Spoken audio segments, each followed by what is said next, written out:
when it comes to providing facility solutions and maintenance support to the industrial and railroad industries, as well as port and inland terminals and Department of Defense operations. Nobody does it better than Air Production and Service, Inc. At APS, our team is dedicated to providing high-quality service, parts, and equipment for your air production systems. Whether you are in need of air compressor products or services, you can turn to our team with confidence. We have offices located in Jacksonville, Florida, Corbin, Kentucky, Pembroke, North Carolina, and Spencer, West Virginia, to expand our reach and make it easier for you to get the help you need with minimal wait or frustration. Contact us today to learn more about the different types of services and products we offer. Contact your local APS representatives, Mike and Michelle Spears in Spencer, West Virginia at 304-927-2550. Proud supporter of all Roane County athletics. Hi, I'm Ben Ashley of Ashley Insurance, where we're building a community of great insurance products and great people. What does that mean? Well, as a client of ours, you'll enjoy perks like quick quotes and personalized policies. We shop for the best prices across multiple companies. And most importantly, if something bad happens, you call our team and speak directly with us. So join our insurance community today.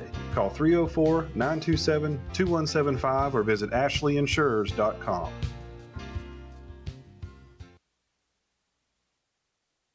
This is Taylor from Backwood Ramblings. Looking for a delicious lunch? Come see us at 215 Main Street in Spencer, right across from the courthouse. We serve up grilled sandwiches on our house-made bread, wraps, fresh salads, and house-made soup. Plus, enjoy your weekly lunch specials. Don't miss our Wednesday fresh hand-rolled soft pretzels from 11 a.m. to 1 p.m. and our pizza slices on Fridays, served from 11 a.m. until sold out. Join us Monday through Wednesday from 7 a.m. to 3 p.m., Thursday and Friday from 7 a.m. to 8 p.m., and Saturday from 9 a.m. to 3 p.m.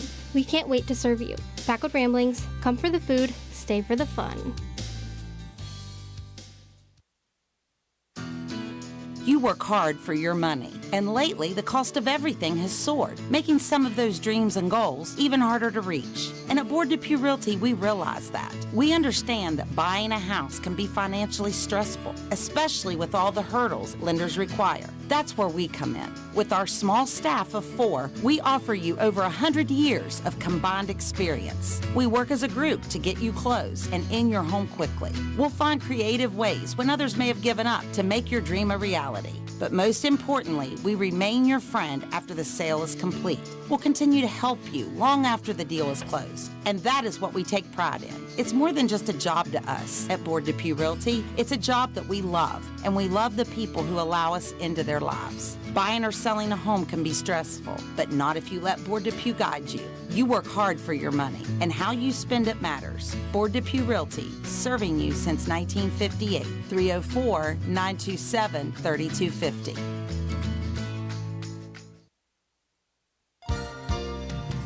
This oral health information comes to you courtesy of Branna Dental, located on Hospital Drive in Spencer, West Virginia. Dental health professionals are often asked about the cause and remedies for bad breath. Bad breath can be the result of tobacco use, tonsil stones, medication, gum disease, pungent foods, and poor oral hygiene, just to name a few.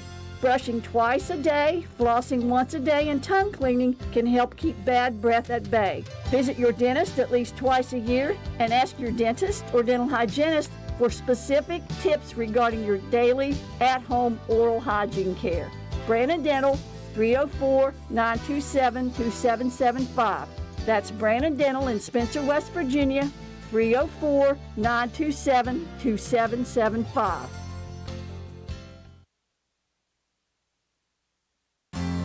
Fall sports are back, and so is that hometown pride we all love. At Calhoun Banks, we're proud to support our local community's athletics, and even more proud to support all of you. Whether you are applying for a loan, opening a checking or savings account, or taking advantage of one of our many services, we're here to make things easier. Join a team that's been trusted for generations, 125 years strong, and still your go-to local bank.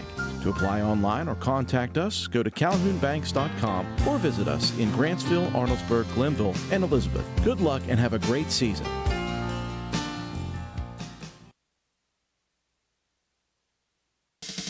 Carpenters General Store in Spencer has been saving you money and giving you the best selection in Roane County since 1996. We have an amazing selection of domestic, import, and craft beers, ciders, and wines at the absolute lowest prices anywhere. And if we don't have it, we'll get it for you. We have a sporting goods section with all the right fishing gear, locally crafted lures, and live bait. And we also carry a great selection of firearms and ammunition. And once again, if we don't have it, we'll get it for you with the lowest prices guaranteed. We're open Monday through Friday, 7 a.m. to 8 p.m., Saturday, 8 a.m. to 8 p.m., and Sunday, 9 a.m. to 7 p.m. So come see us at 746 Arnoldesburg Road in Spencer. It's a convenience store with a whole lot more.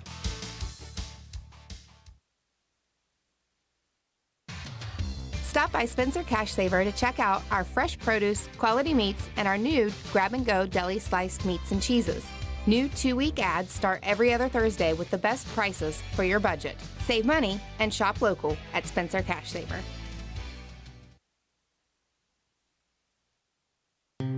Come see what's happening at Circle S Farmers Market and More, located at the Y in Arnoldesburg. We offer a full deli, and we have the area's best loaded subs and wraps. Try them just once, and you'll become a repeat customer. Stop in and order, or call in your order for pickup at 304-655-8055. Circle S Farmers Market and More also supplies the best farm-fresh, locally sourced beef and pork, a great selection of fresh produce, and the area's large supply of Amish products from Walnut Creek. There truly is a little something for everyone at Circle S Farmers Market and More. Stop by at 10351 South Calhoun Highway in Arnoldesburg at the Y, or call us today at 304-655-8055. Stop by DND Motors for great deals on used cars.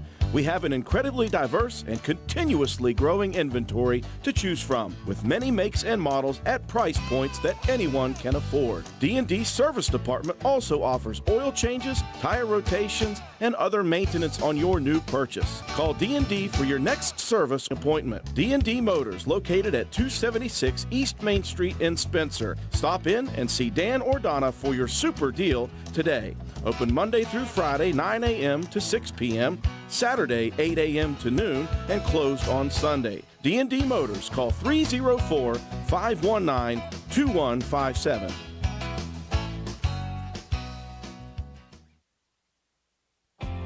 Since 2019, DW Excavating has been serving Roane and surrounding counties. We offer services including, but not limited to, repairing driveways, construction site preparation, drainage solutions, property brush clearing, farm road construction, culvert repair and installation, and utility line installation and repair. We provide free estimates. Check out our Facebook page or contact us at 304-532-2968 for more information. DW Excavating, taking pride in our work and in our community. DW Excavating is a proud supporter of all Roane County High School athletics. Go Raiders!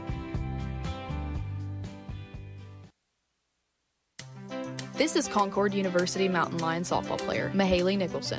And this is her totally more talented little sister and current Lady Raider volleyball and softball player, Marissa Holcomb, taking over the advertising for our Papa Eddie and Environmental Compliance Incorporated. Wait a minute, this is my ad. Not anymore, Mahaley. We've retired you. Since 2016, ECI has provided West Virginia with top-notch service for both home and commercial needs. We pride ourselves on working closely with our clients to ensure that the projects are completed in a timely manner and that customers' expectations are met or, in many cases, exceeded. Regardless of the job size, we have solutions for everyone. We specialize in septic systems, brush removal, dirt work, asbestos removal, and more. Check us out on the web at eciwv.net or contact us for a quote at 304-532-7653. Fax number 304-532-7653. Environmental Compliance Incorporated. Eddie Nicholson, owner, WV Contractors License 055775.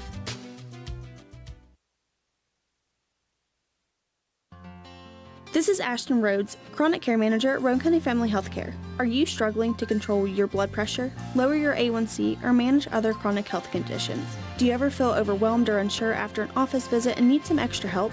If that's you, we can help. Roane County Family Healthcare is now providing chronic care management services for qualifying patients. By enrolling in our services, you will receive one-on-one consultations, an individualized comprehensive care plan, education, monthly check-ins, and more. All of this will allow you access to your care team easily for questions, concerns, or follow-up. So are you ready to team up and find a healthier version of you?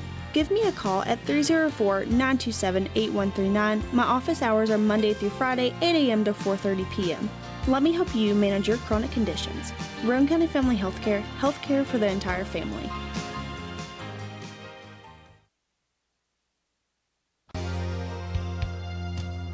Hey guys, did you know that Avon is not only for women? They have a full line of cologne and sprays formulated just for men. Ask Gloria about men's mesmerized cologne in 2 different scents. And when you order, don't forget to pick up some Skin So Soft for the beautiful love of your life. Give Gloria a call today at 304-532-2847. All payments are due when placing your order. Gloria Mann Avon, Independent Avon Ambassador, 304-532-2847 or online at avon.com/repstore/GMANN7179.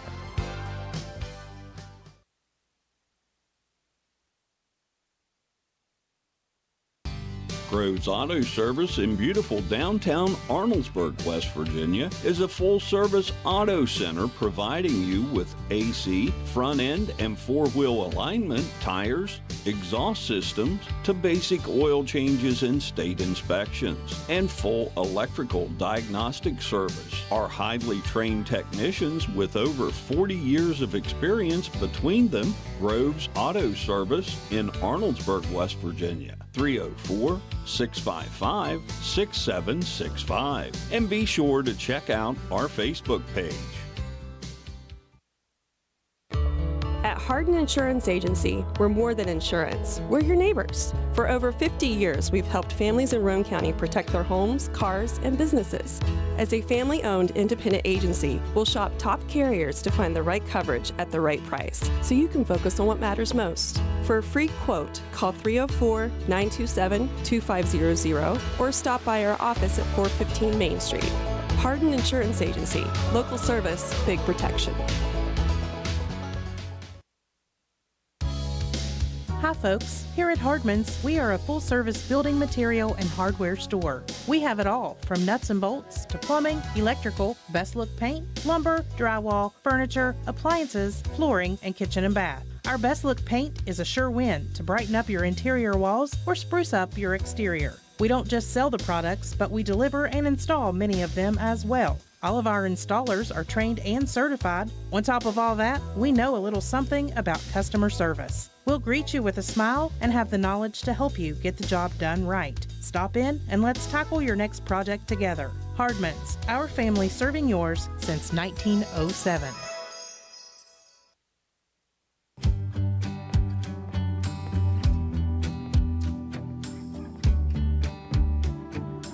For over 60 years, Harris Oil Company has been supplying Central West Virginia and Southeastern Ohio with fuel and Shell Pennzoil lubricants. Come see us at 330 Oak Drive in Spencer for on-road and off-road diesel fuel, kerosene, methanol, and DEF.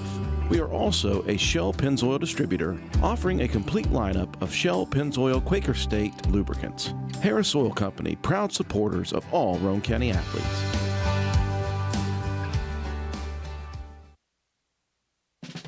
Hilder Supply on Arnoldesburg Road in Spencer is the place to shop for contractor supplies for septic systems and oil field supplies. We have culvert pipe, gas, water, and electrical service supplies. If you need hardware, we'll do our best to fill your needs and provide the best cost we possibly can. Hilder Supply has been an active participant in the oil and gas field for over 50 years. We definitely understand your problems and the products you will need. Visit us on the web at hildersupply.com, check out our Facebook page at Hildreth Oilfield Supply, or stop and see us at the store located on Route 33 in Spencer. Open Monday through Friday, 7 a.m. to 4 p.m., closed Saturday and Sunday. Hilder Supply, a hometown store with hometown ownership and proud supporter of all Roane County athletes.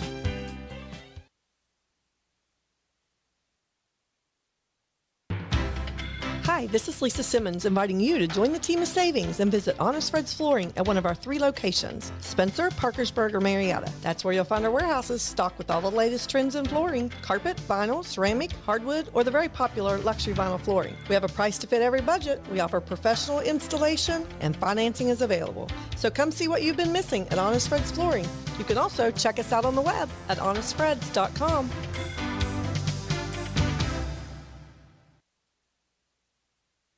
The pre-owned deals keep rolling along at Jack Garrett Ford. Check out the savings when you come in. Whoa! We interrupt this commercial to bring you another commercial. Flash! Jack Garrett Ford's Green Tag Clearance event is going on now. All vehicles in stock are on sale. So go for the green and save your green now at Jack Garrett Ford, Ripley Road, Spencer. And you better get in soon before they're all gone.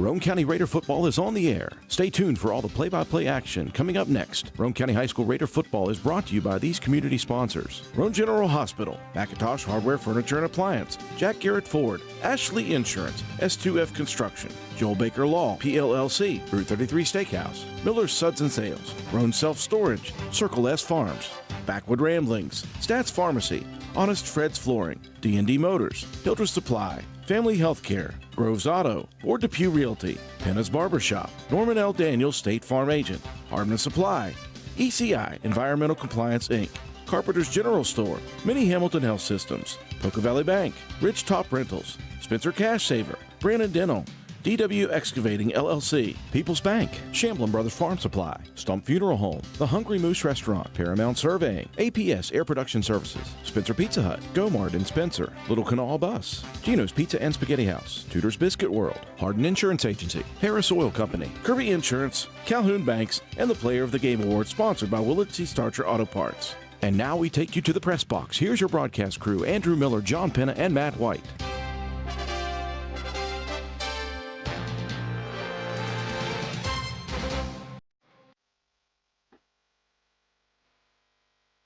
Good evening, ladies and gentlemen, and welcome to week number 4 of high school football across the great state of West Virginia. As we enter the midpoint of September, all the talk now begins to surround playoff scenarios with the release of the first official WVSSAC playoff ratings. Yes, it is quite early to be predicting any real scenarios, but that is the nature of the beast when it comes to fans of high school football. Still, with the release of these ratings, teams are now able to officially see what points have been earned to date, and fans can begin checking scores and schedules from all relevant teams that may influence their favorite program's playoff chances.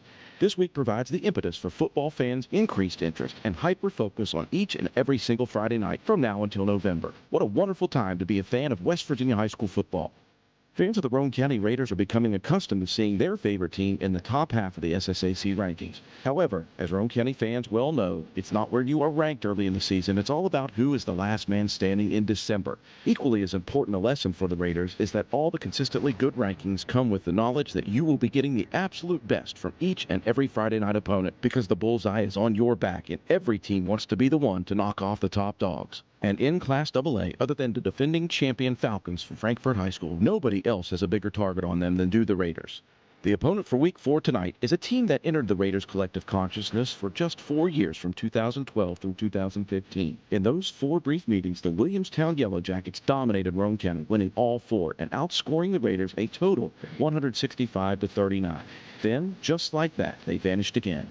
That is until tonight. And although most of the players on this Raider team likely remember nothing of those games, the coaching staff and Raider Nation certainly do. And so another tough test awaits Roane County tonight. The Yellow Jackets are in unfamiliar territory as an 0-2 team. The last time that happened was 1997, and they will definitely be fired up to not lose again. So now, as the sun sets behind the hills and 7:30 approaches, we invite you to join us for another tremendous LKC battle. It's Roane County and Williamstown now. Roane County, say it with me. It's time to kick the tires and light the bonfires. It's time for Raider football. Live from beautiful County Stadium on the campus of Roane County High School, we welcome you to WVRC 104.7 FM's live coverage of your Roane County Raiders.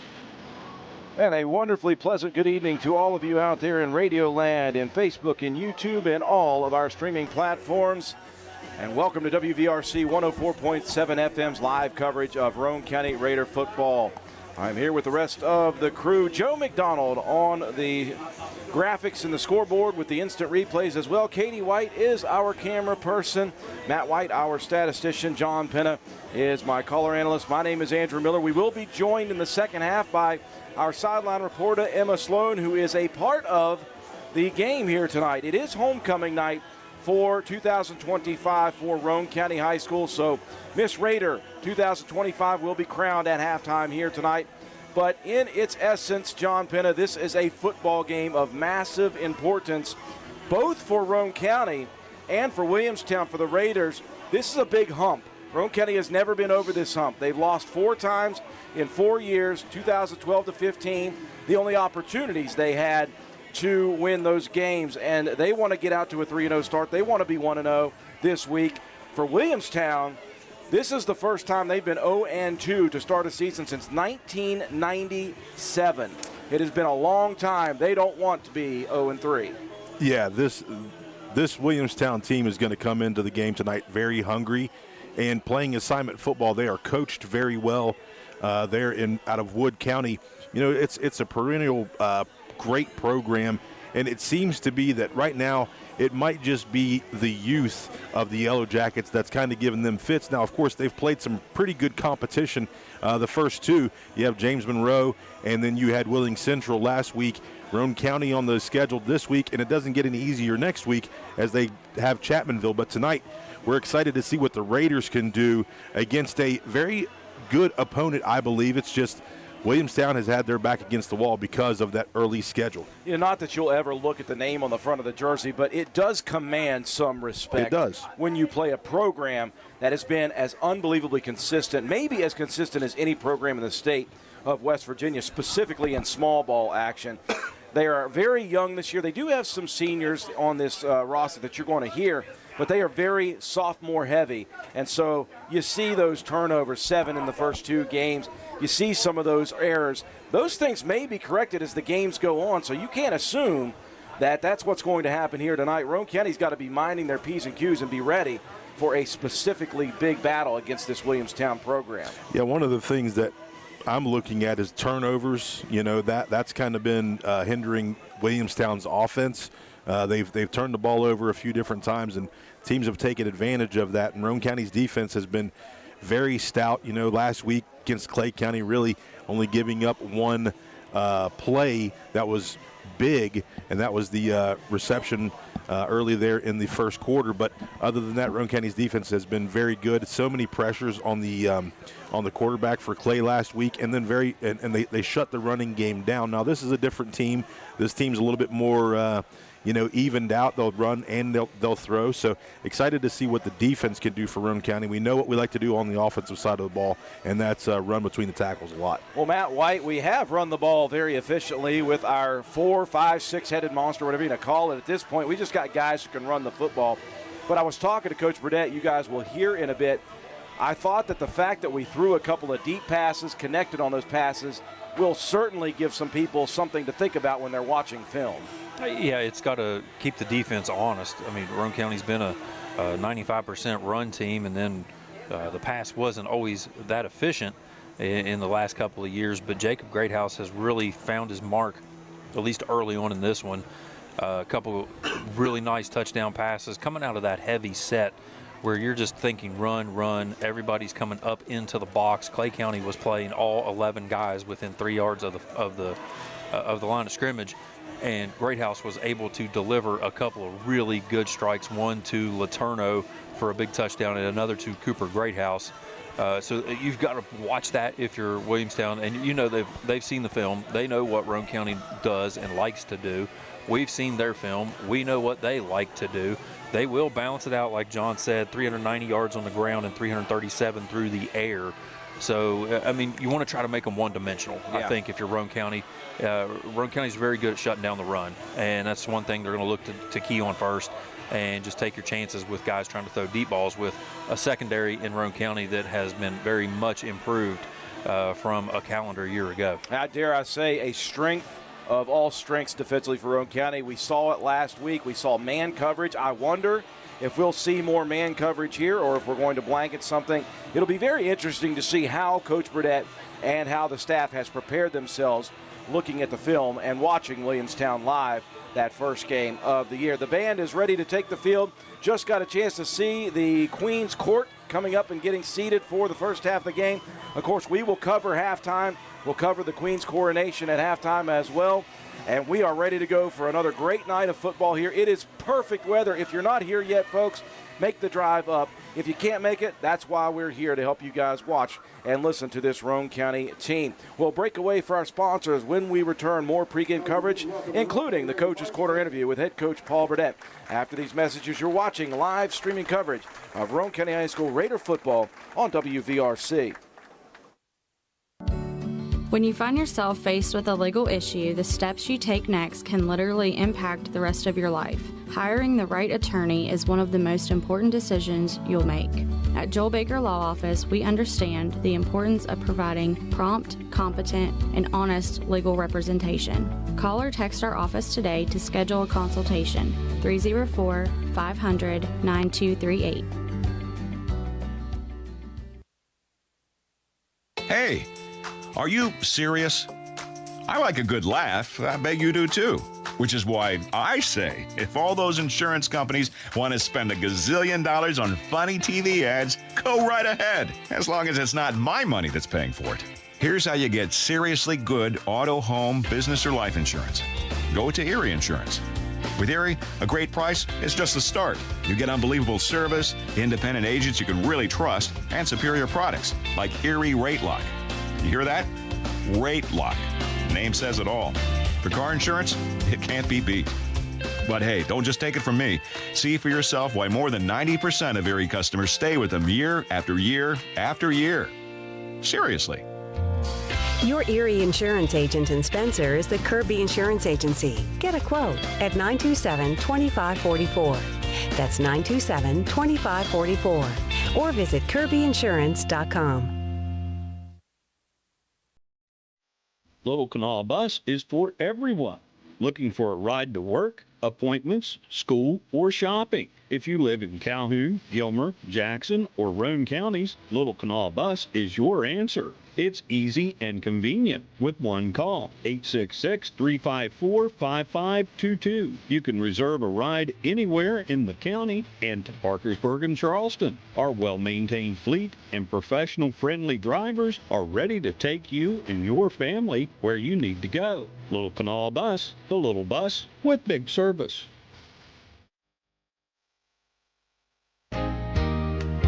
McIntosh Hardware, Furniture, and Appliance, the store that has it all.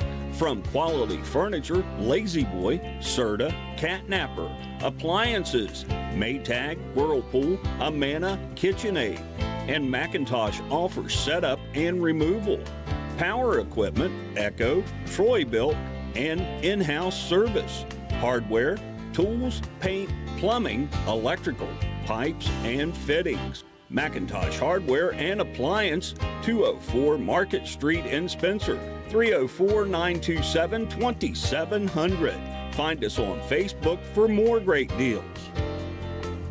Well, you gotta love the fall weather early on in mid-September. This usually doesn't show up till mid to late October. We're happy to have good, cool, crisp weather for a high school football game. It is homecoming night for Roane County, so Miss Raider 2025 will be announced at halftime. We will cover the halftime festivities, but we're here to cover a football game to begin with. Had a chance to chat with Coach Paul Burdett before we came on the air here. Here are his thoughts about the upcoming game tonight against Williamstown. All right, welcome back, folks. Standing here in our familiar position here in the end zone facility side. Game number 3 of the season, week number 4 of the high school football season for Coach Paul Burdett and his Raiders. Coach, obviously you navigated the first couple of ball games pretty solidly. You're going to get a pretty interesting team here tonight. A program in Williamstown that we know, everybody in the state knows how good this program has been. They've been one of the most consistent programs over the years. They're very young this year, but they're very talented. Again, they just, I think, haven't put it together yet. I know you guys, this is going to be a loaded question, Coach. You guys are not worried about the fact that they're 0-2. No, we've talked about it since day one, Drew. After the game last week, I told them, I said, hey, we got Williamstown next week. Doesn't matter what the record is, we're going to prepare like they're the best that we've played, and they are, I think. And we reiterated again on Monday, hey, they're 0-2. That doesn't matter. Traditionally one of the best programs in the state year in, year out. So the focus has been good. And proud of our kids for what we've done this week. Yeah, I mentioned they were a young crew, but you've also had young crews in your tenure here, and game by game they improve. They get better and better each game. They had a game they could have won right here the first week. They were with Wheeling Central. So you take that 0-2 and you don't think about that 0-2. You think about the fact that this is a talented group and a good program, a very well-coached program as well. You've always said, though, the focus is not necessarily, other than you're doing film study, the focus is on what you guys do. Yeah, we say, it's about the Raiders. It's not about our opponents. Obviously, you got to study, you got to find tendencies, you got to do the things that you need to do to prepare to beat that team. But it's about our preparation and how we address the game and what our mindsets are. It's never really about the opponent. Without getting too into the weeds on your schemes, we saw last week, obviously, run, and then all of a sudden from a run look, a couple of really nice passes. Do you feel like that when you share film with other programs, just those abilities and those pictures that people are going to see will make people respect that pass a little more? Yeah, I think you got to, Now, if you just threw a couple dink and danks out here and, maybe not so much, but, when you throw two touchdowns that are one's 80, one's almost 50, people got to respect the pass game and honor that a little bit more. It kind of keeps them, hopefully, from loading the box a little bit. Coach, homecoming night, everybody good to go with that, obviously. I know you guys like to be focused on things. I assume you're going to get the captains out at halftime for just a second, though. Yeah, captains will be out at halftime. But other than that, it's just a Friday night for us guys. Homecoming's for the people in the stands. It's for the rest of the school. For us, it's a ball game. Well, Coach, it's a beautiful night for it on homecoming. Healthier team, as always, going into week number 4, game number 3. Yeah, we got a couple young guys that are dinged up, but as far as varsity guys go, we're in pretty good shape. We wish the best of luck, Coach, tonight. It is Roane County and Williamstown for just the 5th time in school history. Go out there and get win number 1 of the week. Thanks, Drew. We appreciate it. Head Coach Paul Burdett back up to the press box for more pregame coverage. So Coach Paul Burdett, as per usual, a very measured interview. He was just focused. I will say, behind the scenes, Coach Burdett was stuck talking before the line where he likes to go through and shake all of his players' hands. And so he ended up having to jog the entirety of the field back and forth to get the dabbing up of his kids. So he got to me, and we had to wait for a couple minutes while he got his breath back. I asked him, I was like, was that as much as you've run in a while? He's like, yeah, probably 25 years. So he's ready to go. The Raiders are ready to go. We're going to break away. We'll come back. We'll have your starting lineups. We'll take a look at the coaching matchup, and we will have kickoff here on homecoming night from Roane County High School and County Stadium on WVRC. Hey guys, this is Shannon from Miller Steels and Deals. We have all your shopping needs, from the bedroom to the kitchen, bathroom, and laundry room. We've got you covered. Looking for furniture or even maybe a gift card? Come on by Miller Steels and Deals on Mount Zion Ridge in the Old Armory Building, Monday through Saturday, 9 to 5 for the best prices around. Give us a call, 304-804-6006. Minnie Hamilton is excited to announce the opening of our Women and Maternal Care Services in Glenville. I'm Corey Grogg. I'm a women's health and family nurse practitioner with Minnie Hamilton Health System. We offer childbirth education classes and breastfeeding and postpartum support. Along with pre- and postnatal care, our team sees patients from birth throughout the lifespan. We are your partner in health today, tomorrow, and for life. Please call the Glenville office for more information at 304-462-7322. Minnie Hamilton Health System, better healthcare, better living. Minnie Hamilton Health System, your partner in health. For the next few seconds, picture yourself retired. What do you see? What sounds do you hear? How do you feel? However you picture your retirement, planning early is the best way to make it happen. And State Farm agent Norman L. Daniels is here in Spencer to help. He can chat with you about the kind of retirement that you want and then help you find the best ways to save for it. A little today can add up to a lot tomorrow. So get started now. Call State Farm agent Norman L. Daniels in Spencer at 304-927-5680 and picture yourself happy. Like a good neighbor, State Farm is there. Want to look good and feel good? Then stop by and see John Penna at Penna's Barbershop in Spencer on Main Street. Want a guaranteed spot? You can set up an appointment, but if time is not an option, walk-ins are always welcome. Traditional haircuts, no problem. Tapers, high and tight, flat tops, and beard trims. Or if you're looking for something new, he can do that too. Custom designs, burst fades, and mullets. That's right, West Virginia Waterfall, keeping you styling and profiling. Penna's Barbershop has been a proud supporter of Roane County and Raider athletics since 2009. Penna's Barbershop on Main Street in Spencer. Stop in, call, or text at 304-531-4218. The Spencer Pizza Hut is proud to be the exclusive sponsor of the Fan of the Week each Friday of the Raider football season. Stop in and see us at 509 Ripley Road, fill out an entry form, and drop it in the box at the front counter for your chance to win a free large one-topping pizza. Stop by the Spencer Pizza Hut for all of your favorites. Original pan, original stuffed crust, hand-tossed or thin and crispy pizzas, breadsticks, cheese sticks, wings, oven-baked pasta, desserts, and more. Open 7 days a week, dine in or carry out. Call us at 304-927-4619 or order online at pizzahut.com. No one out-pizzas the Hut. Building relationships is our legacy. Since 1908, Poca Valley has been your local community bank right here in Roane County. This year we celebrate 117 years serving Roane and surrounding counties, and we're celebrating 20 years in Spencer. We offer friendly customer service where decisions are made locally. For all of your banking and financial needs, call or visit us today. Because at Poca Valley, relationships matter. Reach us at 844-782-2651 or visit PocaValleyBank.com. Poca Valley Bank, member FDIC. One of our many wonderful sponsors, Poca Valley Bank, and we invite you to please pay attention when we do run the ads. Take a look up in the top right corner. If you're watching us, all of those advertisers are the reason we get to do what we do here on WVRC. Without them, we are not able to bring this wonderful coverage to the masses, so we do appreciate all of our sponsors. Well, we are just moments away from the opening kick. The visiting stands are starting to fill up a little bit. The home stands looking pretty darn good already, still about 9 minutes shy of kickoff. Let's take a look, Matt White, at the starting lineups for both of these teams. We're going to get it going first off on the offensive side for the Williamstown Yellow Jackets. Yeah, some pretty decent size up front. You got the right tackle, 6'5", 250-pound senior Gavin Martin. The right guard is 6'1", 226-pound sophomore Colin Jones. The center, 5'9", 215-pound senior Blake Brown. The left guard, 6'3", 239-pound junior Christian Hoosier. Left tackle is 6 foot, 227-pound junior Miles Flanagan. The tight end, 6'1", 185-pound senior Jenner Burgee.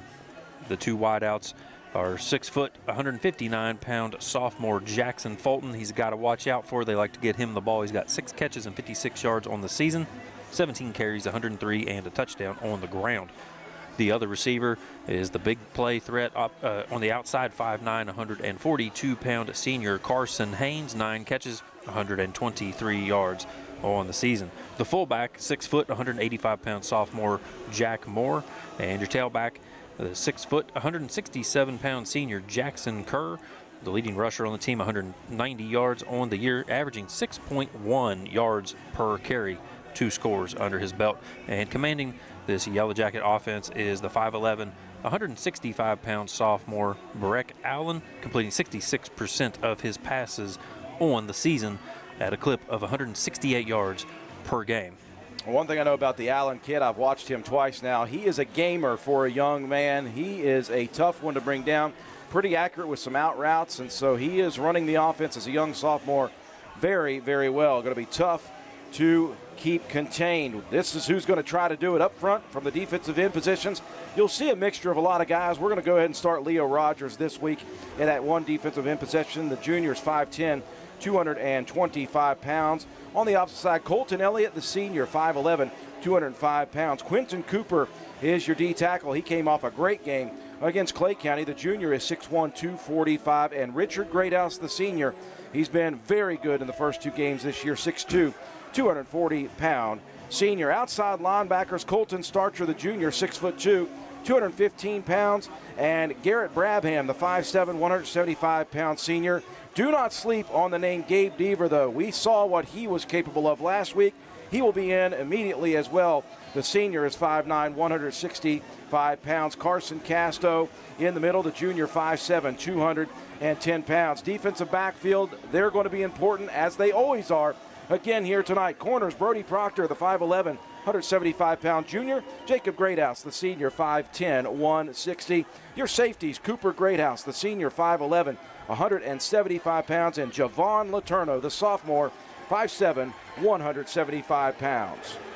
For the Yellow Jacket defense, you're going to see a 4-4 look. Up front, you've got the 6'3", 239-pound junior Christian Hoosier. He's the leading tackler on his team, 14 on the season with 3 sacks. The defensive tackle, 6'5", 250-pound senior Gavin Martin. The other tackle is the 5'9", 215-pound senior Blake Brown. Moving up to the end spot here this evening, normally a linebacker will be the 6'1", 183-pound senior Jenner Burgee. Taking his place in the linebacking core will be the 6 foot, 162-pound junior Mason Kern. The middle linebackers, 6 foot, 185-pound sophomore Jack Moore, and 6'1", 226-pound sophomore Colin Jones, also tied for the lead in tackles on the season with 14. The other outside linebacker on the right side will be 6 foot, 167-pound senior Jackson Kerr. In the secondary, at corners will be 5'9", 142-pound senior Carson Haynes. He's got 10 tackles in the pick on the season. And the other corner is the 5'11", 165-pound sophomore Breck Allen. The safety for the evening will be 6 foot, 159-pound sophomore Jackson Fulton. He has 13 tackles and 1 sack on the year. Been a good start up front for Roane County's offensive line. They'll be, again, very important tonight. Quentin Cooper anchors on the left tackle position, the junior, 6'1", 245 pounds. Left guard is Braxton Browning. The senior is 6'2", 255 pounds. Colton Elliott, the anchor at center, is 5'11", 205 pounds, the senior. Senior Hogan Greathouse at right guard, 6'1", 270 pounds. Richard Greathouse is the right tackle, the senior, 6'2", 240 pounds. Tight end, Cooper Greathouse, 5'11", 175-pound senior. You're going to see Leah Rogers mixed in at tight end and sometimes in a heavy package, 5'10", 225-pound junior. Wingback, Brody Proctor, 5'11", 175-pound junior. He has been lightning quick scoring the football, as has Javon Letourneau, 5'7", 175-pound sophomore. Had a great game offensively last week against Clay County. Fullback Garrett Brabham, 5'7", 175-pound senior, got going last week as well, as did Colton Starcher, the 6'2", 215-pound junior. And once again, 4-year starter at the helm, the quarterback, the senior, Jacob Greathouse, 5'10", 160 pounds. Roane County has won the toss. They will receive to begin the ball game. Raiders in one of my favorite uni combos, the maroon jerseys, the charcoal gray pants, white numbers, white letters, the maroon helmets with the Raider R on both sides, the big white stripe down the middle. White jerseys for the Williamstown Yellow Jackets with the gold pants. They've got the maroon numbers trimmed out in gold, gold helmets with the big maroon W for Williamstown on it. Coaching matchup, Coach Paul Burdett, year number 15, 91 victories, 9 shy of 100 for his career. Just 59 defeats, 8 playoff appearances. Of course, last year, the state runners-up in Class AA. Meanwhile, Williamstown head coach Chris Beck's been at the helm for 6 years. He's got 2 back-to-back titles in Class Single A in 22 and 23. He's 42-6 in his 6 years. So this is a good coaching battle as well, John. Yep, exciting game here. Finally, Roane County with an opportunity. You know, I just like the matchup. I think Williamstown is a hungry team. I think they're going to give Roane County everything that they can here tonight. And I'm excited to see what the Raiders can do in a game that could really set Roane County up to be to go higher up in the rankings this year. Yeah, I think this Williamstown team is, I wouldn't even call them underrated. I just think they haven't had it happen for them yet. I've watched them play, though, and I know they're going to win some ball games this year. And if you can get this victory, the more wins, the better for Roane County. Right, because they're going to get points off of the Yellow Jackets winning later through the season. Officials huddled on the Raider R.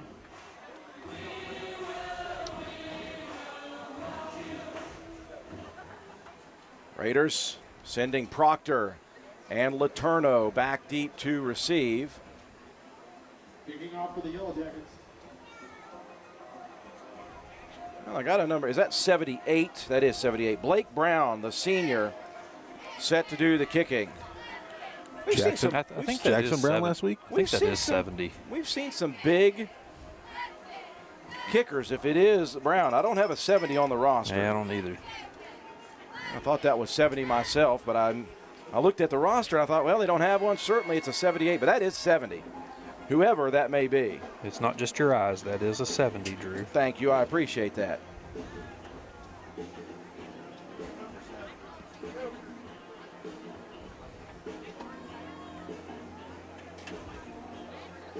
Trying to look see if they had any kicking stats on their. Carter Hoops is the name. Let's take a look. So 15 is 70. It will be Hoops. Approaches from right to left, high, end over end kick. It will be Letourneau from the 12. Straight up the seam there, and he ran over his own player and tripped, or else he had a little bit more room. Still a good return for Javon. Roane County will start this ball game at their own 28. Just getting his feet tangled up. Guys trying to set up the blocks, but I like what Javon did. Got the ball and went straight up the field. Roane County here, first possession of the game. So the Raiders will try to attack. A lot of beef up front. Watch out for number 56, Christian Hoosier, the junior, 6'3", 240. He has been an animal all season. He changes games. Raiders go split back look to begin. Handoff, off tackle, and a big carry to begin. Off tackle for Garrett Brabham, the muscle hamster, straight forward for 12. Just good blocking up front. The offensive line, we talked about them a ton last week, owning the trenches, and you're going to see that here on the first play. Quick hitter trying to give no time for the Yellow Jacket defense. Now to the I formation. Proctor is the wing. They'll hand off again. Starcher stacked up, pushed back. They'll give him forward progress a little further than even I thought he got. That's pretty generous. And they're going to give him one, maybe 1.5. We'll bring up second down and 9. Appreciate everyone tuning in. Let us know where you're watching from. If you're listening, thank you for listening on the station. I formation once again. Scissors, misdirection carry. There's Proctor. Got a seam. Proctor breaks the tackle. Brody, 40, 30, 20, and run down at the 15-yard line. A touchdown saving tackle by Carson Haynes, but Proctor showing the wheels. Yeah, from his wing, it's just that counter back and great vision. I talked about this last week as well. He ran great between the tackles there. This time showing some wheels, breaking a tackle, and getting Roane County into some great field position. Giving Proctor a little look there, though. He got tackled pretty hard on that shoulder. He is trying to stretch it out a bit, says he's okay. 1st and 10. Brabham jumping through that first line. He'll pick up a good 3-yard gain on first down, bringing it up to 2nd and 7 from the 15 of Williamstown. Nice little push for the Raiders right up front. The previous run for Proctor went for 40. Roane County striking quickly last week to begin the ball game. Double wing, double tight. They'll motion Letourneau. He'll take it. Breaks the initial tackle, cuts it up. Jitterbugs again inside the 10 down to about the 7-yard line. In those confined spaces, that's where he works the best. I mean, just shifty. Put a guy on roller skates, cuts back inside, still picks up yardage after contact. Roane County with a 3rd and 1 here. Going to bring in, I believe, Logan Wilson at an in position, and I think they're going to also add to the backfield with Leo Rogers. They will. It's 3rd down and less than 1 yard for the first down. Heavy look. Colton Starcher dots the I. It will be Colton. Off tackle. He's got the first down, and he'll have a little extra inside the 5. It'll be 1st and goal, Roane County. 9:21 on a rolling first quarter clock. Gavin Martin for the Yellow Jackets makes the stop, or possibly tripped over Gavin because Colton Elliott pancaked him.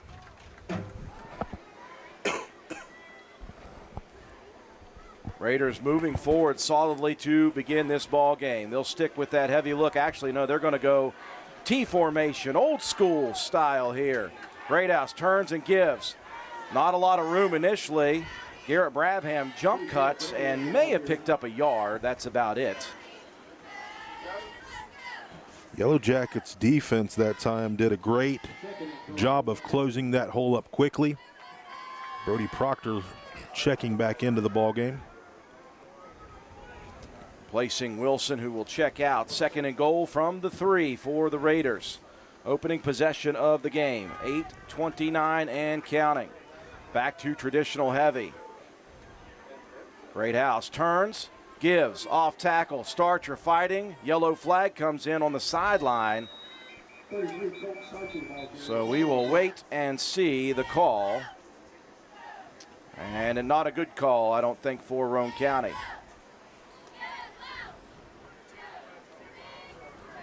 A false start, and the Raiders will lose 5 here on 2nd and goal from the 3.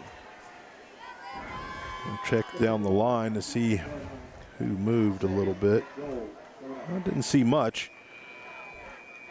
That may have been like an illegal formation type of a call because they didn't blow it dead before it took off. So the Raiders have gone heavy look, 3 in the backfield. Now they're going to go back to a double wing, double tight look. Letourneau and Proctor. Letourneau motions behind the give, looking for the outside edge. He'll cut it up now and slide inside the 3, maybe down to the 2. Thought maybe he could take the outside there, John, but he wanted to crash in. Yeah, I thought that as well.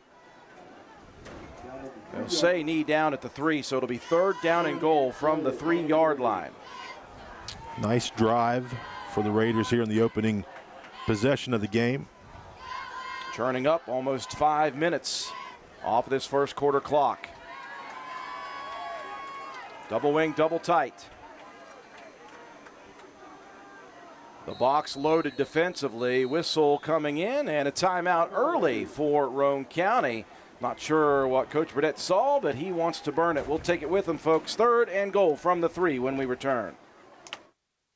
Geno's is spicing things up with 2 new specialty pizzas featuring our new hot honey sauce. Our hot honey pizza is topped with red pepper flakes, sliced Italian sausage, jalapenos, and onions. The sweet heat pizza features slices of Italian sausage, green peppers, and onions.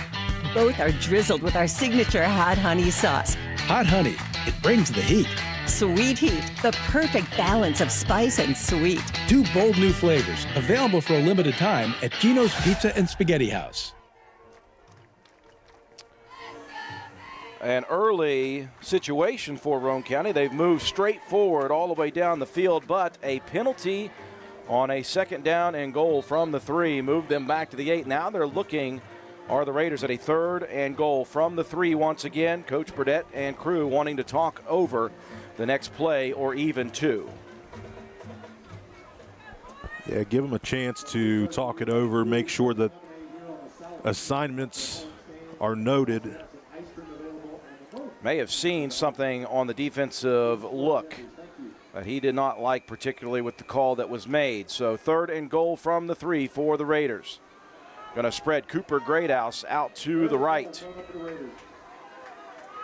Offset formation in the backfield. Greathouse turns, gives, fighting towards the goal line. Not going to get it, maybe just a yard for Starcher. Yellow Jackets pinning the ears back. Yeah, they were overloading to that heavy side. Penetration stops that. Allen with the stop. This is the type of Williamstown defense that I just remember. Yes. You just remember. They're not going to go quietly. Raiders taking some time getting a play call in. They're going to run Letourneau on with just 15 seconds left on the clock. They're going to have to hustle here. Raiders not even into the huddle with 8 seconds left. Will Roane County have to burn a second timeout? They're not going to get this play off. They will, just barely. They'll pitch it to Letourneau near the end zone, stacked up and folded backwards, and he will not get it. The Raiders way too long on that one, John, and they were hustling to just get the play off. Yeah, not able to get into the end zone here on this first possession.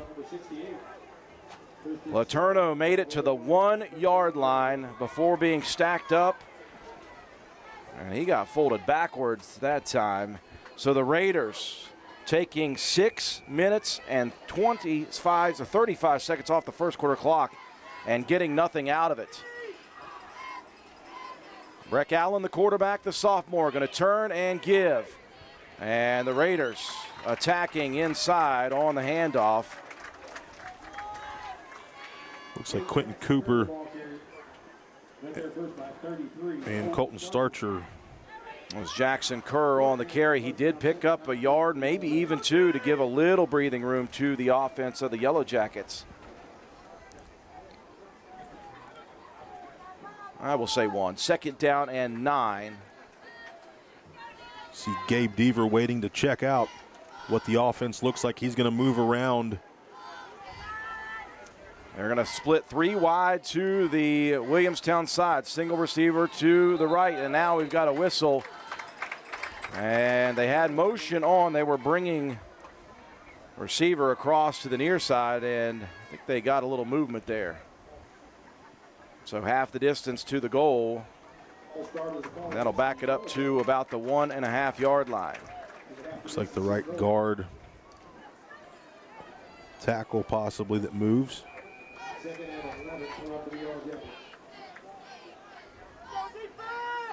Yellow Jackets deep in the ruin zone, spreading it out, trying to thin out the second level for Roane County. 3 wide again to the right, single receiver to the left.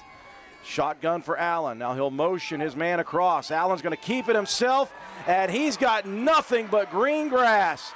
Allen out to the 40, to the 50, past midfield, and roped down at the 44-yard line. He ran that read option to perfection, and there wasn't a maroon jersey in sight. That was just a great play call. You're going to get the corner out of the play. The defensive end gets blocked, and then luckily we've got some speed in the secondary that was able to catch up. A monster play for Allen, and that flips the field and some momentum in favor here of the visitors. First down and 10 at the Roane County 45. Handoff near side. That's Kerr looking for extra room. Kerr breaks free. Kerr down the sideline, and he is headed to pay dirt. And the Yellow Jackets strike first on 2 back-to-back big plays. Just missed tackles and blocking downfield by the Yellow Jacket offense. Roane County has been in this position this season against Greenbrier West. I think they're going to have to get a gut check. Hoops set to kick it.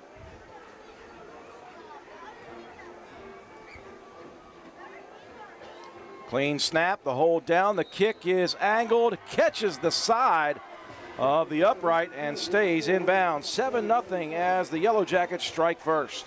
Score big this fall with GoMart. Every Saturday through the end of October, GoMart Rewards members earn triple points on all purchases. And while you rack up on rewards points, be sure to scan the QR code in-store for more ways to win. Each scan is a chance to score the ultimate tailgating package with a $200 GoMart gift card, tailgating supplies, and more. GoMart is your hookup for the football season. Visit the GoMart app or GoMart.com to learn more. GoMart is the official convenience store of WVU Athletics. 2 big plays for the Williamstown offense. Breck Allen on a read at the 1-yard line of Williamstown, followed by a Jackson Kerr touchdown. And Matt White, it is the Yellow Jackets hitting first here tonight. Yes, I said 2 big plays out of the 3 for the Yellow Jackets. Jackson Kerr, a 44-yard touchdown run. That drive went 99 yards in 1 minute and 42 seconds. The extra point kick was good. Williamstown takes the early lead, 7-0 over the Raiders. Hoops will do the kicking from right to left across the dial. Letourneau and Proctor. Back deep. Leg in. That's going to be Letourneau again from the 11 this time. Moving to the side, now up the middle, now breaking a tackle, spinning at the 30. And out to the 33-yard line. Just a dangerous young man is Javon Letourneau. Turner a little late getting up here. May have fallen on the football. You don't want to give Williamstown, you know, a lot of hype after that big play. So Roane County's offense has to get down the field there and try to punch one in. Now we talk about this being a young squad. Well, a young squad reacts to momentum. Yes. So the Raiders, they moved the ball at will until one penalty moved them backwards and they couldn't get the ball in the end zone. That's where they have lived in the last 10 years. Scoring from inside the 5. Split back formation. Quick hitter off tackle. No room to run. Williamstown loading the box, and the Raiders got nothing. May have lost a half yard on that one.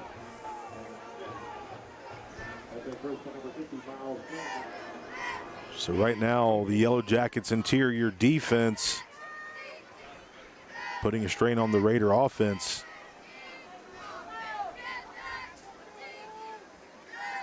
Second down, and we'll call it 11 from the Roane County 31. Cooper Greathouse splits shallow to the near side. Proctor in motion through. He'll get set. Greathouse going to roll. He'll dump it out into the flats, and that one's short in the area of Cooper Greathouse. I think Jacob felt a little pressure coming there, delivered early. Tried to time that one. Yeah, Hoosier there that time to put the pressure on. Wasn't able to step into it like he needed to. So a third and long for Roane County, third down and 11.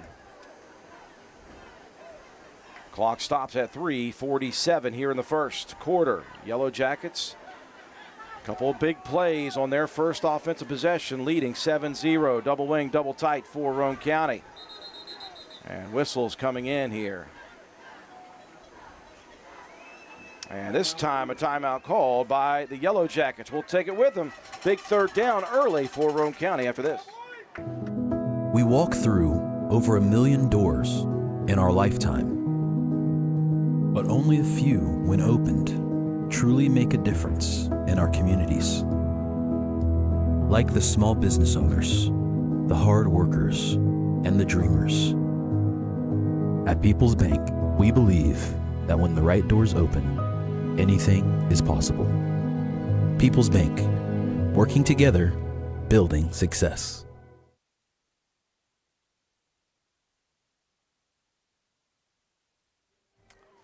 We welcome you back to County Stadium on homecoming night. Right now, the Raiders maybe a little early jitters on homecoming. They drove the ball at will on their first possession all the way down to the 1.5 yard line. Did not score. Had Williamstown locked up at the 1.5 yard line. They got out with a big Breck Allen quarterback keeper, scored on the next play, and now Roane County faces a 3rd and 11 from their own 31 yard line. A timeout for Williamstown gave Roane County a little extra second. And they'll stick with double wing, double tight. Greathouse goes under center. They'll motion behind. They'll fake the give. They're going to roll out. Here's a pass down the middle. That one up for grabs. Proctor out leaping everybody, but off of the tip of the fingers. He was covered there nicely by John Amorine. That time Jake was able to get his feet set. He put the ball up high to let Proctor go up to get it. Nice coverage that time by the Yellow Jackets defense. Now Roane County will look to punt. Carson Haynes will be the lone man back deep. Jacob Greathouse will stand at his own 16-yard line. A very high snap. Greathouse has to hustle the punt. Still gets a high one off. It's going to land at midfield, take a Raider bounce to the 46-yard line, and that's where it will be downed. Greathouse lucky to get that one off. Yeah, a little high, but Jacob, a great baseball player as well. Gets his hand up there. I thought that almost hit number 3, Jack Moore. I don't have the best vision. I'm kidding. Way better than Drew's. So first down and 10 on the second possession of offense for the Yellow Jackets. They will spread Kern out wide to the right. In the slots is Tyrell Miller. They're going to motion Haynes across to that wide side. Rolling that way is Allen. He's pressured, dumps it out into the flat. Nobody to throw it to, as Gabe Deaver was all over Breck Allen. Deaver had such a great game last week against Clay, and you can see the pressure that the defense put on. Had to get rid of the ball quickly. Second down and 10, ball resting at the 46 of the Yellow Jackets. 7-0 Williamstown, 3:26 mark of quarter number 1. Receiver to both sides of the formation. I formation as Allen goes under center this time. They'll motion Kern across. They'll give off tackle. Big run again. I'm telling you what, this Jackson Kerr kid is a special runner, and he just broke a couple of tackles at the line. Ends up with more than 10. Well, the offensive line is what helped that play out. A couple guys pulled and set that edge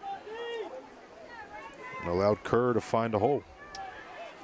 Into Roane County territory go the Jackets at the 42, 1st and 10.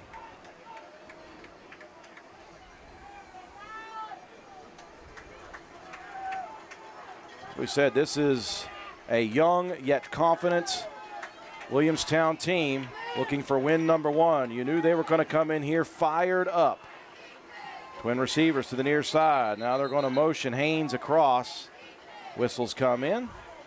And a second timeout for the Yellow Jackets. We'll take it with them on a first down coming up. It's the saucy summer of barbecue at Tudor's. Tender pulled pork smothered in 3 delicious new sauces. Sweet teriyaki, savory and thick. Carolina Gold, tangy and bold. Honey sriracha, hot and spicy. Topped with our creamy coleslaw. Sweet teriyaki, Carolina Gold, honey sriracha. Tudor's Biscuit World's pulled pork barbecue is bursting with flavor. Awesome sauce. A new set of downs and a second timeout called by Williamstown, as they want the right personnel and they want the right play.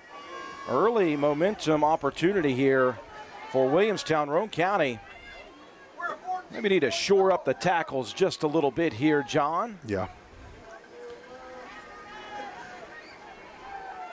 They will bunch trip receivers to this boundary side, the Roane County sideline. They've got a wing off to the right. Empty backfield for Breck Allen. He'll motion Haynes through. The give to Haynes on the outside sweep. Haynes cuts it back up, breaks the tackle on the initial contact. He'll pick up 5, maybe 6, down to the 36. Cooper Greathouse on the stop. You know, they faked that on the big run by Allen out of the end zone. This time they gave it on the jet. Second down and 4 just outside of the Roane County 35. 2 receivers now out here to the left side. Backs in the eye. And whistles again. What do we have this time? They're talking with Brody Proctor. There may be an issue with equipment here. And they're going to force Proctor out of the ball game here. That is tough. So Evan Greathouse will replace on this second down and 4. Allen turns and gives. That's the hard runner, and he is not going to be stopped before 6. Jackson Kerr, well, the only way he's 165 pounds, John, but he's running way bigger than that. Yeah, the guys up front, they are moving our defensive line around, giving him the seam that he needs, and he's just a hard downhill runner. Under 2 minutes and rolling here in this first quarter. Jackets scored first, and they're on the move once again. Twins to the left. Shotgun. Snap back. It's going to be a 3-step drop. Here's a deep throw.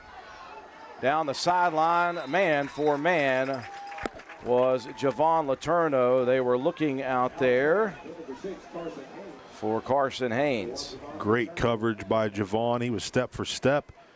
Not much pressure there that time by the Raiders defense. Let Allen get rid of the football. Yellow Jackets break the huddle, send a receiver out here to the left again. Single receiver to the right. They'll motion Haynes through to the left. Turn and give to the big man again. Somebody grab Kerr before he gets going. That is 7 more. Falling forward. I think somebody did get a hand around the ankle, but he was able to keep his footing. Jackson Kerr piling up yardage in this first quarter. 3rd down and 4. Trip set out here to the left. Kerr is the middle receiver in that set. Allen from the shotgun. Quarterback keeper off tackle. Allen, nobody touching him. Headed to the house. And it is a score for Breck Allen, and the Yellow Jackets have stung quickly and stung badly on Roane County here in this first quarter. Yeah, first quarter about over with. And right now the Yellow Jacket, the young team, feeling pretty good. Wait a minute. We've got ourselves a penalty here. I didn't see any flags on the field, but apparently there was a penalty. So take the score off the board. Put an alcohol pad on that sting, Drew. Yeah, it's a loss of about 7. So there may have been a holding call just past the first down mark. Well, if you're Roane County, this is the moment you must take advantage of that. Yeah, you got to play assignment football now. 3rd down and 9 from the 30. Motion man across. It's going to be again Breck Allen, and again untouched. Allen all the way inside the 15-yard line. The Raider defense looking all the Swissy, cheesy style here in this first quarter. They have not been close to Breck Allen on 3 runs. Going to be a timeout by the Raiders. Well, this is a 2nd timeout for Roane County, and this has got to be a frustration timeout for Coach Burdett and crew. They are not happy with what Roane County is not seeing, and even when they're close, they're not breaking down and tackling quite well. Yeah, I know the feeling. I was in this situation last night with not, playing assignment football and doing those fundamental things. So I think Coach right now is just getting their heads right and telling them to play Raider football. Whatever is happening up front is not to the liking of the coaching staff for Roane County, as Breck Allen was really untouched until he was past the first down line. So the Yellow Jackets looking very, very good here in the first quarter. Roane County, they looked good on their first drive all the way down to the 1.5, and in uncommon style did not put it in the end zone. The second offensive possession left a lot to be determined for Roane County, a 3 and out. And now they're on their heels. 1st and 10 for Yellow Jacket for Williamstown at the 11 of Roane County. 49.3 on the first quarter clock. Pair receivers split out here to the left. Also a wing to the left. Allen from the shotgun. They will motion. Burgee across. They'll dump the flat route out there. And again, great movement all the way towards the end zone. Just shy. That'll be a first down, though. The pass completed to Mason Kern. That pass was right on the money. And then the blocking downfield by the other receiver on Proctor was what really set that up. Yellow Jackets going quickly now, trying to catch Roane County sleeping. Handoff, untouched, end zone. My goodness, what a drive for the Yellow Jackets. Roane County helpless. The only thing that slowed down the Yellow Jackets were the Yellow Jackets. And that only happened one time. Other than that, it was all Williamstown. They lead it 13-0. Hoops for the extra point.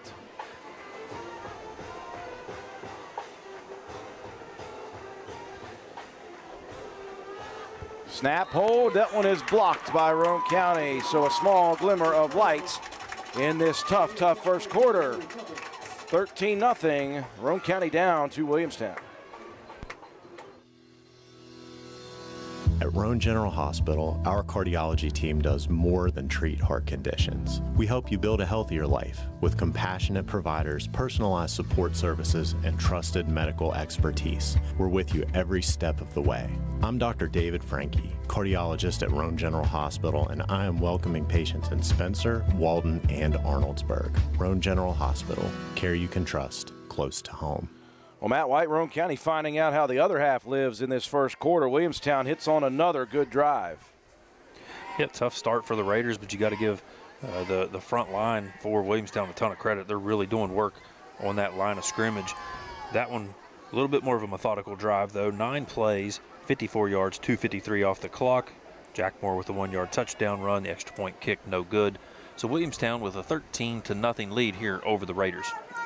Well, Coach Burdett did mention how will a team react when confronted with some adversity. This is by far the most adversity Roane County has been in, and we'll probably even say the last year.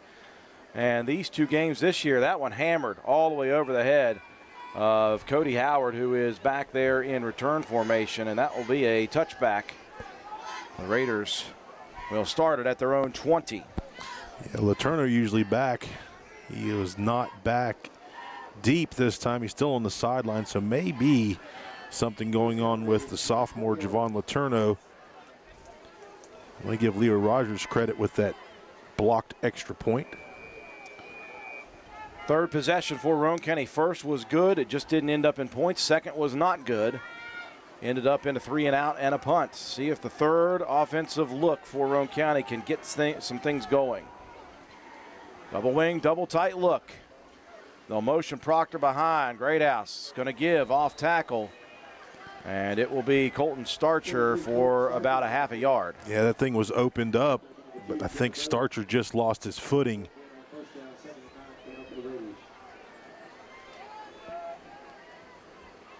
So a second down and just about 9. Long 9, short 10, Roane County. This may be the final play of the first quarter. Raiders will be happy to get out of this quarter. Proctor behind in motion. They'll give to Brody around the end. Proctor cuts it back up into the teeth of the defense. Flags come everywhere. Flags all over the place in the backfield there. Usually in the area of holding when it's thrown back there. And they are just waiting to move Roane County backwards here. Oh, chop. Chop block for Roane County. And there must have been no doubt about that because that came from multiple officials. Check the replay and see where we find that happening. It looked to me like Roane County got chopped. It was actually Brabham got his legs taken out. Yeah, so I'm thinking maybe the officials went the wrong way with that one, John. They did. They got it right now. If we needed to, we could have put the instant replay on the big scoreboard. Anybody out there looking to donate that big scoreboard, let us know. We'll surely take it. Need one of them Doddridge County Jumbotrons. Yes, yes. So that will move the ball out. I really like Doddridge County. That will move the ball out to just shy of midfield for Roane County. So on a defensive penalty, you've got one untimed down here to finish off quarter number 1.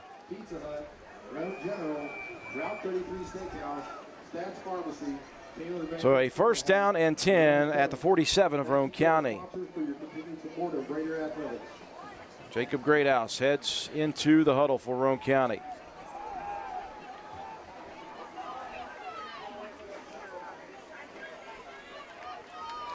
Raiders going to keep it tight here. Double wing, double tight look.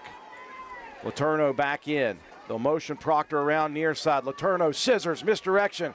Javon, good carry into Williamstown territory. He'll pick up 8 and maybe a little bit of momentum boost for Roane County as we close out quarter number 1. Williamstown leading though after 1. Your score 13-0.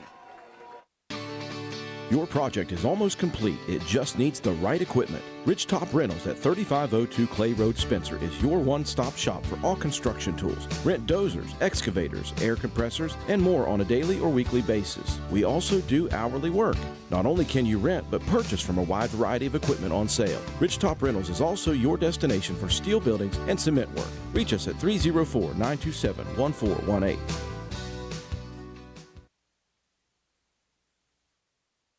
Need some extra space? Roane Self Storage in Spencer has you covered. Whether you're decluttering your home, moving, or storing seasonal items, we have a variety of unit sizes to meet your needs. And guess what? Brand new units are coming this fall. So if you've been putting off that storage project, now is the perfect time to get started. Roane Self Storage is a proud supporter of the Roane Raiders. For more information or to reserve your unit today, please call us at 304-421-3091 or visit our website at www.roaneselfstorage.com. That's Roane Self Storage for all your storage needs, conveniently located in Spencer. Go Raiders.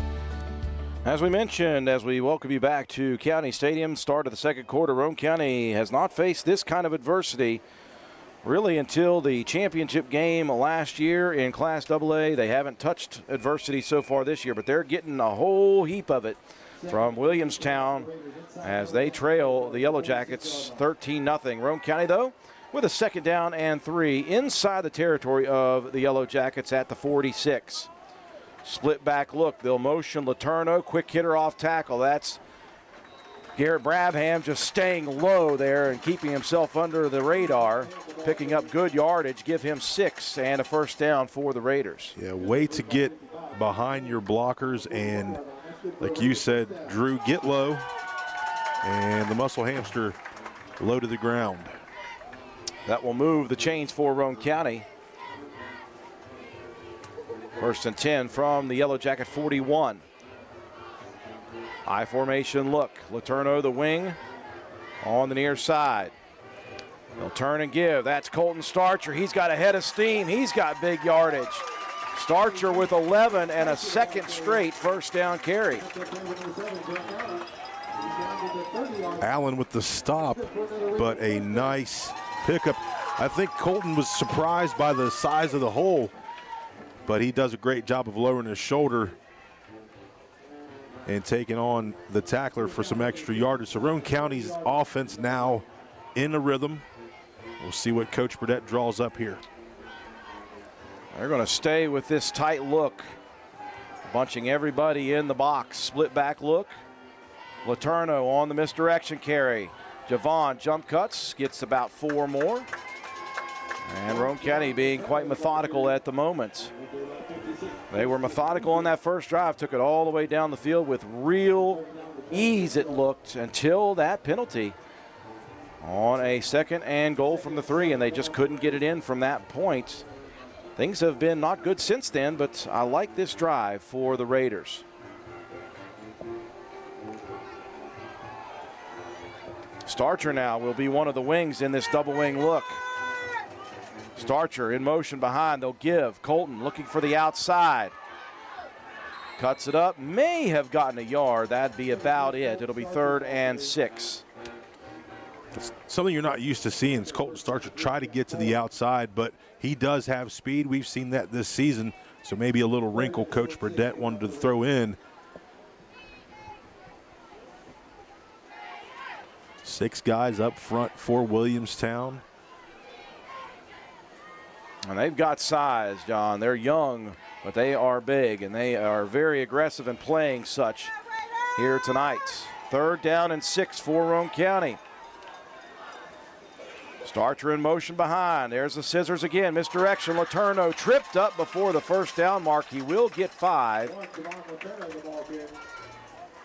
And Roane County facing a 4th down and 1 from the 21 of Williamstown. Yeah, Hoosier goes low and wraps up the ankles of Letourneau. Roane County faced a 4th and goal from the 3. Did not get in the end zone on their first possession. See if Roane County tries to freeze it, pick up the first down. Maybe a hard count to try to get a cheapie. I formation. Nope, they're going to go right at him. And Starcher's got the first down. Good lead blocking. And a nice hole opened up by the beef up front. And Roane County will continue this third possession. That's the kind of offense, that's the kind of yardage Roane County is used to picking up. Just quickly follows his blocking and picks up the first down. Starcher's got some height, so when he falls forward, that's nice yardage. Change reset at the 16-yard line of the Yellow Jackets for Roane County on the move. Double wing, double tight, Letourneau in motion, the give. Javon looking for the lead blocking, cutting it off Brabham, and Letourneau inside the 10. Patient running, good lead blocking by Garrett Brabham. Just a nice vision that time by Letourneau to slow himself down and find the proper seam to pick up the most yardage. 7 on the carry brings up 2nd and 3. Ball spotted just inside the 10-yard line of Williamstown. Raiders back to an I formation look. Greathouse turns, gives. Starcher trying to fight through some tough tackles. He'll get a yard, that's it. Williamstown's defense being very stingy in the red zone. 3rd down and a long 2. Letourneau dinged up again. Trying to get in there and get a block, so Brody Proctor. On the Raiders, running time off the clock once again here. They have been nothing but methodical on 2 of the 3 drives. Double wing, double tight look once again. Garrett Brabham, the lone fullback. They'll motion Proctor, fake the give. There is the scissors, and he got punished, did Starcher, as he falls forward towards the first down mark, but I think they're going to mark him about a yard shy. So Roane County facing a second 4th down in this possession. Hoosier that time makes the emphatic tackle. That's going to be 4 here in the first half. So the Raiders sniffing the end zone for a second time. They were shut down by this Yellow Jacket D the first time. They need about the 7-yard line. It stands at the 8.5. Raiders looking heavy package. Beef versus beef, and I don't think Roane County's got it. Starcher is right shy of the 7, and they did not get it. The Yellow Jacket defense bows up for a second time deep in their own territory, and Roane County gets zilch. Roane County went heavy. The box was loaded on the defensive side, and it was just man on man. Let's see who's going to win this battle, and the Yellow Jackets did. The guys up front, it's going to weigh a lot on them. So the last time Roane County fizzled out was the start of the game, and Breck Allen got out. Got loose. Haynes in motion to the far side. Going to give. Somebody get a hold of Kerr. The ball's loose. The ball's on the ground. Who got it, though? Looks like Williamstown did recover. Wow, a couple of Raiders were right there after it. But Haynes was the first to get to it. That would have been a great turn of events for the Raiders. Roane County's been able to cause some turnovers, and of course this Yellow Jacket team coming in 2 games, 7 giveaways. All 7 have resulted in scores for the opposing team. Loss of 3 on the fumble. Ace formation, twins to both sides. Allen stands with his heels on the end zone. 3-step drop, looking for the out route, the little low. And that one hits the turf before into the receiver's hands. That was Jenner Burgee looking for the catch. 3rd down and 12. Oh, 3rd and 13, I apologize. Colton Starcher checks back in. 5:42 remaining in the first half. Roane County down 13-0. They have been inside the 10 2 times in 3 possessions and have gotten nothing out of it. Trip set look out to the left now for Williamstown. Allen in the shotgun, flanked by Kerr. It'll be Allen himself, and he got punished by Leo Rogers. Woo. Holy cow. Woo. You want to talk about a guy hitting a double leg blast here. You watch 37. This guy was on a mission A flat-out blitz and 3 for the takedown. A loss of 4 on the play. Punting situation. Punter standing on the back line. Yes. And a terrible punt. Might have been partially blocked. Roane County touches it. It's picked up by Gabe Deaver. Heading towards the end zone. And just shy is Deaver. Oh, did he ever want that one bad, folks. Deaver grabbed it out of midair. It may have been partially blocked. It may have just gotten kicked off of the backside of a lead blocker. Yeah, I believe it was. Whatever it was, it's into the hands of Deaver, and he wanted that touchdown badly. He is marked down at the inch line. That's what Roane County needed. We'll see if our offense has the opportunity at the 1 yard line, actually half inch to punch one in. Well, we almost saw a turnover at the beginning of that series on offense. We got a punt, and we got a great outcome for it. Jacob Greathouse looks like he's going to keep it, and he's in, folks. That is how you make do with a big play on special teams. Jacob Greathouse from 6 inches out, and the Raiders finally on the board. Yeah, second week in a row that the special teams has come up big. Raiders will set to attempt the extra point from scrimmage. Brock Williams will be the kicker. Greathouse will hold. Clean snap. The hold is down. The kick is up. The kick is good. And the Raiders have cut it in half. 13-7 now. Williamstown on top. If you're interested in a new tractor or implements, give Shamlin Brothers Farm Supply a call at 304-927-1426. We are a coyote, bush hog, Vermeer, and coon dealer. Also, look us up on the web at ShamlinBrothersFarmSupply.com. And may God bless. An opportunistic touchdown for Roane County. That came off of a good special teams play. Yeah, you had Garrett Brabham getting great pressure on that punt attempt. Like I said, not sure if it was tipped or if it was just off of the back of one of the blockers, but a great turn of events here for Roane County. They get the ball at the 1 yard line. Jacob Greathouse does the rest, gets it into the end zone. The extra point kick, good. So Roane County on the scoreboard now, down 13-7 to the Yellow Jackets. Nice defensive set there for Roane County. Leo Rogers really set the tone. Williams set to kick off. Leg in. This one squibbed, angled. That one takes a nice kick. Takes a weird kick.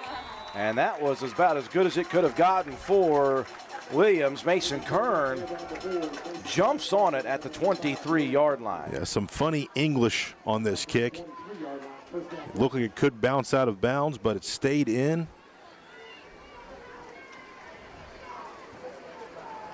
So Roane County's defense did what they needed to on the last drive. So let's see if the Raiders can buckle down. Receiver split out wide to the left, single to the right. That's Haynes. He'll move across to the left.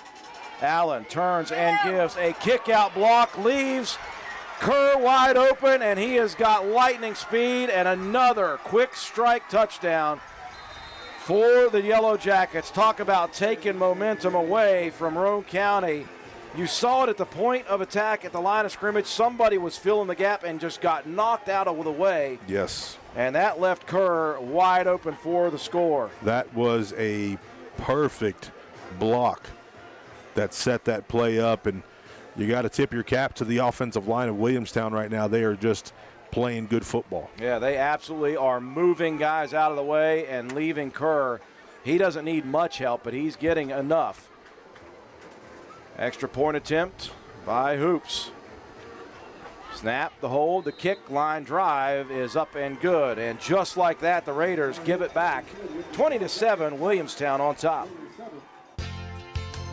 Come into Stats Pharmacy, where our patients' good health is our main concern. We have a drive-through window where you can conveniently drop off and pick up your prescriptions and over-the-counter medications. Refill your prescriptions anytime online at www.statspharmacy.com or from your iPhone or Android phone using the Refill RX mobile app. No waiting in long lines, Just call ahead and your order will be waiting for you. We look forward to serving you at Stats Pharmacy, located at 100 East Main Street in Spencer. You can call us at 304-927-2980. We often say that a young team just needs a little bit of motivation and some momentum. Roane County got it back just for a second there on a special teams play, but Matt White, it was taken right back away from the Raiders on that one-play drive. Yeah, back and forth we go. Williamstown takes over on the after the kickoff. Gave Jackson Kerr time to go 77 yards for the touchdown down the sideline. Extra point kick good. 20-7 now. The Yellow Jackets on top of the Raiders. 4 minutes, 50 seconds remaining in the half. Hoops approaching. Deep, high kick. Going to send Proctor back to the 5. Brody straight forward. Brody up the seam. He'll pick up to the 30, a 25-yard return for Proctor. Proctor takes the kick out close to the 30-yard line. Back there, number 70, Carter Hoops. First down, Raiders. Well, mark him down at the 29 officially.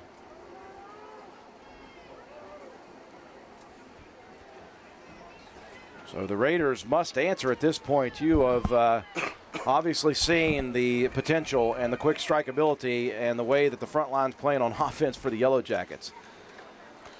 Until you can figure that out defensively, John, you're going to have to start scoring to match. Yeah, we know that Roane County's offense is capable of big plays. I formation look to begin. Here's a pitch to the near side.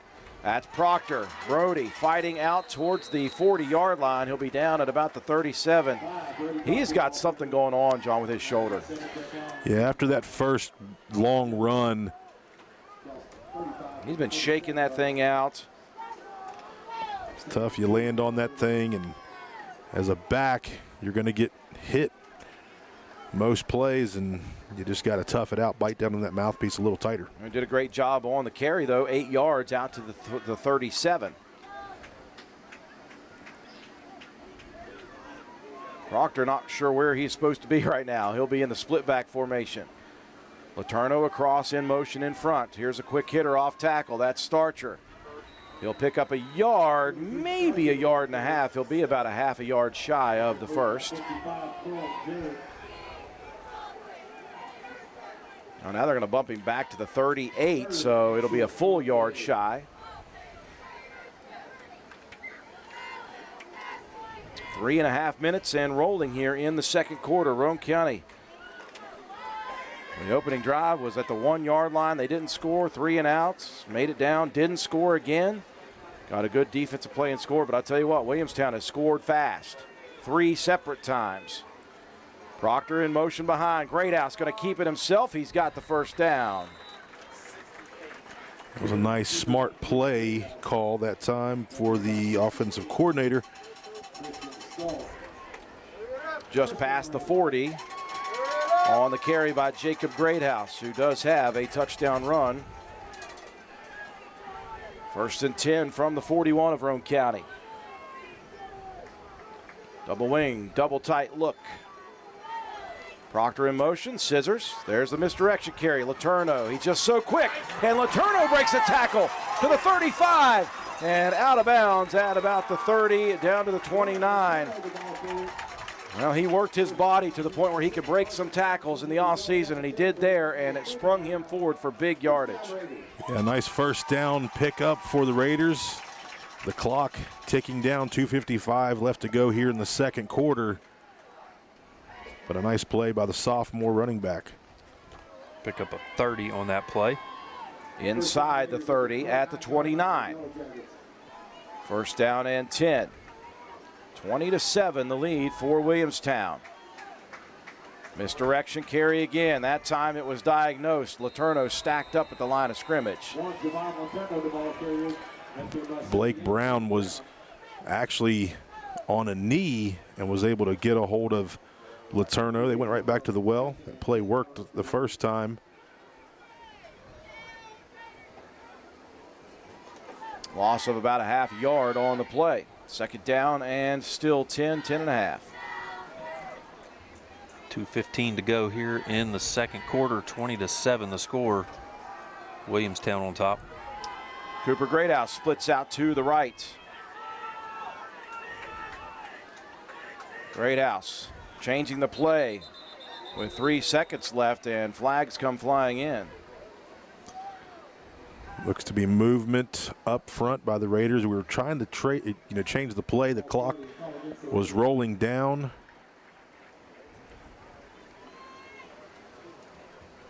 So a couple penalties in this first half for Roane County. That first one was pretty brutal when they had second and goal, from the 3. Ended up not scoring on it. Now they're 2nd and 15 on this drive towards the end of the first half, trailing 20-7. Double wing look. Proctor in motion, the fake give. They're going to roll. Greathouse deep down the field. He's got Letourneau wide open, baby. Got past 2 defenders. Jacob Greathouse again lays it right into the breadbasket. I'll tell you what, Jacob Greathouse is throwing the deep ball incredibly. Give that offensive line. No flag, no flag. We're giving him time to throw it. The replay messed up. So a big pass and catch for Jacob Greathouse and Javon Letourneau. And the Raiders get 6 back here with Brock Williams set to do the kicking. Little high snap, got it down though, and Williams drills it through. So back and forth we go. Momentum kind of in the balance with 1:38 left in the half. 20-14 Williamstown.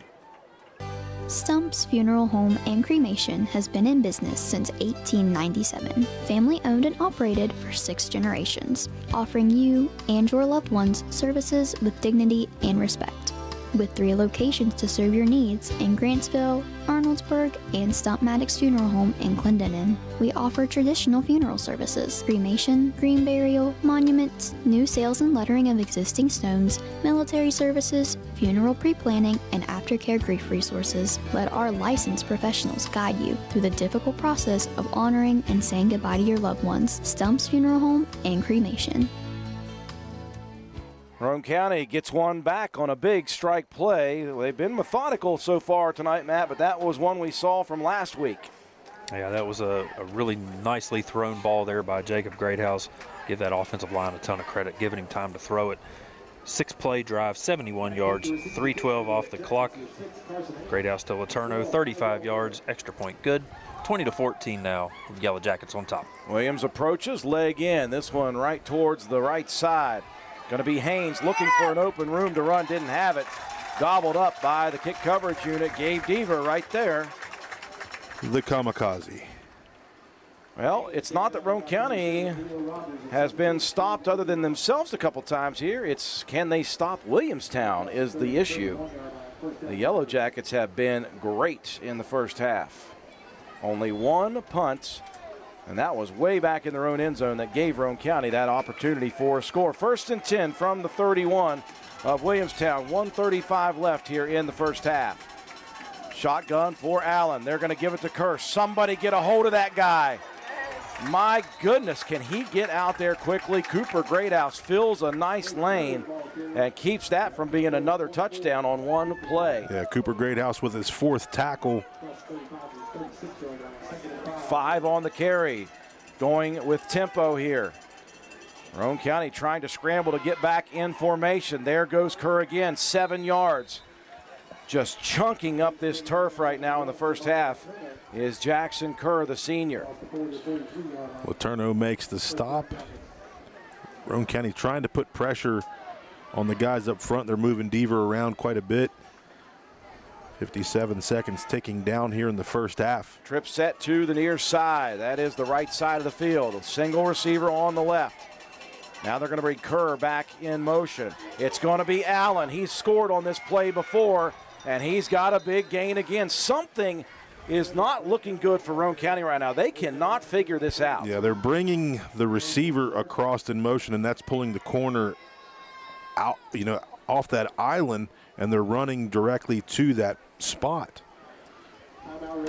The Raiders burned 2 timeouts early, as did Williamstown. Yeah. And so Allen getting out of bounds. I figure that Coach Burdett said this is as good a time as any to pull out that third timeout and try to figure out what's going on here, because the Raiders are basically helpless defensively right now. They're pulling that corner away, and they're running right to that spot. There's nobody out there on the edge. How do you switch that up defensively? Do you try to get your outside linebacker to recognize that and kick out or no? You're just. I mean, you kind of pass that off. You pass that guy coming across in motion. So as he comes across, you're passing it to a backer, and then. But of course, I'm not sure what the defensive play call is, but. Well, when you're going straight man-to-man, I mean, you're told to stay on that receiver at all times. They're going to say that Allen stepped out of bounds just shy of the first down marker at Roane County's 48. It will be 2nd down and 1.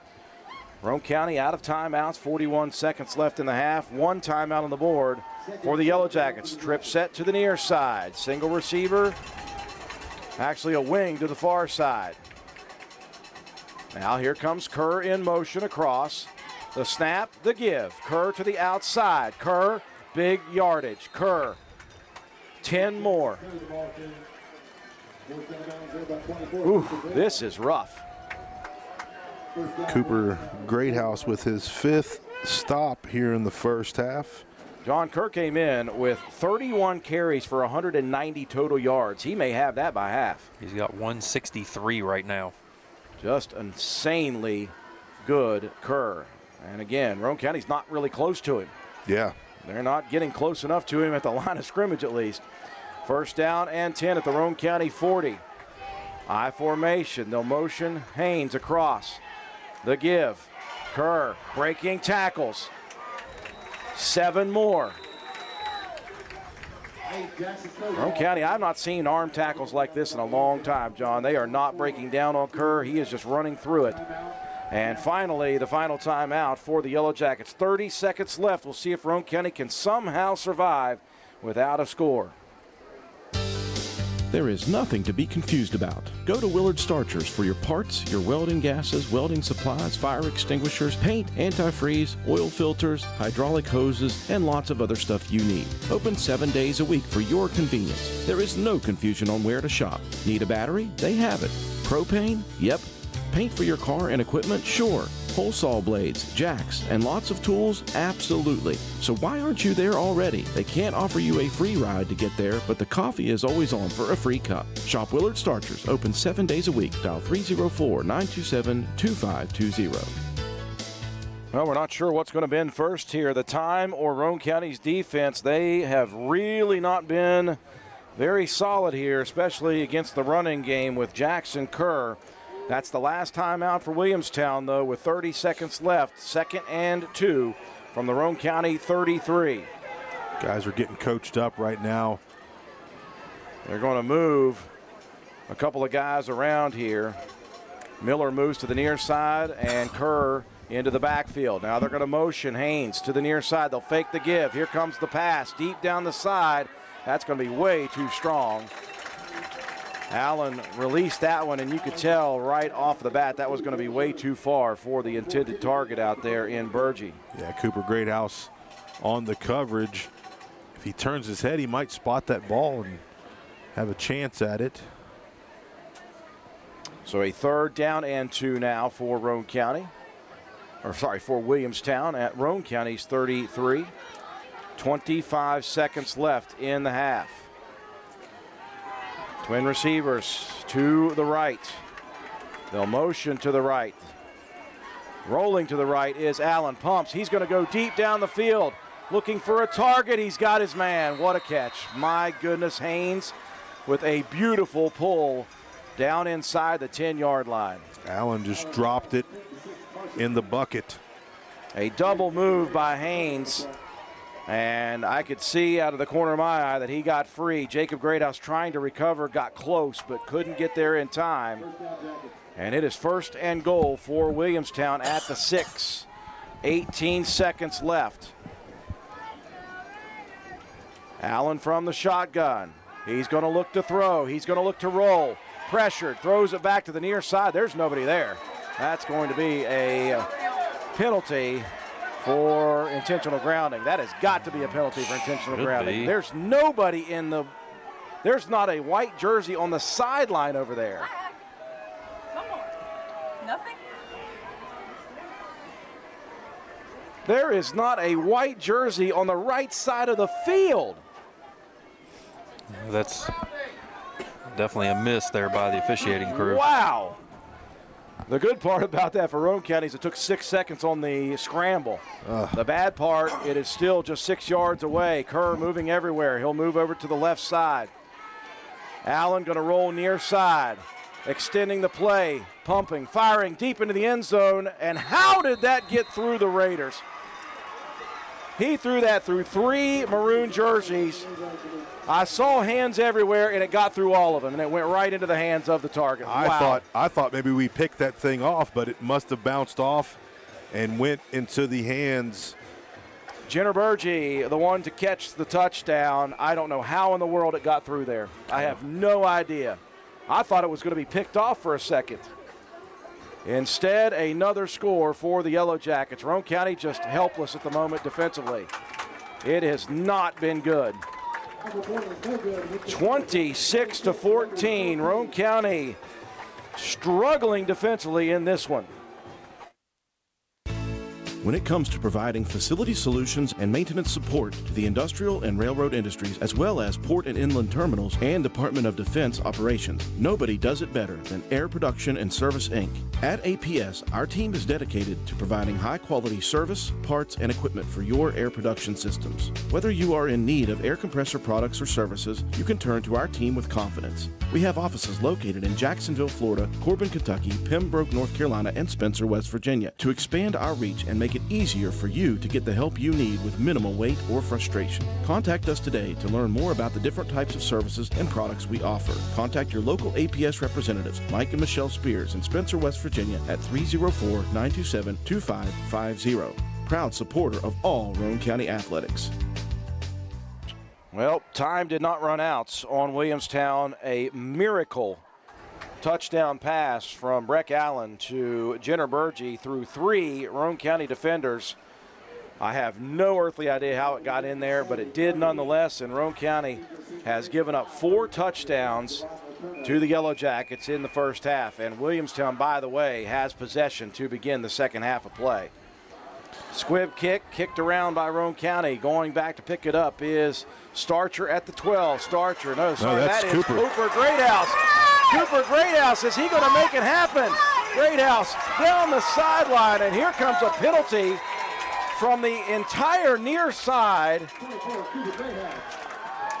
The same guy that didn't see no white jerseys on the right side apparently saw something from 50 yards away on the complete opposite side as Cooper Greathouse was just about headed to pay dirt there. Kerr with a touchdown saving tackle. That got really good and really interesting really quickly. It would not have mattered because of the penalty, and none happier, I think, than Roane County to get to the locker room here. They've got a lot of work to do. Meanwhile, a young and upstart Williamstown team, 0-2, has come in here and smacked the Raiders directly in the mouth. And we will see how the second half plays out. We've got homecoming festivities, though, on the way, folks. Stay tuned. We'll come back and recap the first half, have your statistics, homecoming, and all sorts of other things. Hi, I'm Ben Ashley from Ashley Insurance. Let's talk life insurance. It's not just about numbers, it's about peace of mind. Picture this. Would your family be able to continue on financially if you weren't there? Life insurance can be the answer, and our team is ready to help you. We've got affordable coverage and expert guidance because your peace of mind is our priority. So don't wait for the unexpected. Call Ashley Insurance at 304-927-2175 or visit ashleyinsurers.com. This is Taylor from Backwood Ramblings. Need a pick-me-up? We've got you covered. We're your local caffeine dealer, serving up fresh coffee and handcrafted energy drinks. From that perfect morning brew to an afternoon energy boost, we've got what you need to power through your day. Don't forget to add a muffin or a pastry. Swing by Monday through Wednesday from 7 a.m. to 3 p.m., Thursday and Friday from 7 a.m. to 8 p.m., and Saturday from 9 a.m. to 3 p.m. for your daily dose of energy. Find us at 215 Main Street in Spencer, right across from the courthouse. Fill your day with us. Coffee, energy drinks, and everything in between. We've got the boost you're looking for. Backwood Ramblings, your local caffeine dealer. Come for the food, stay for the fun.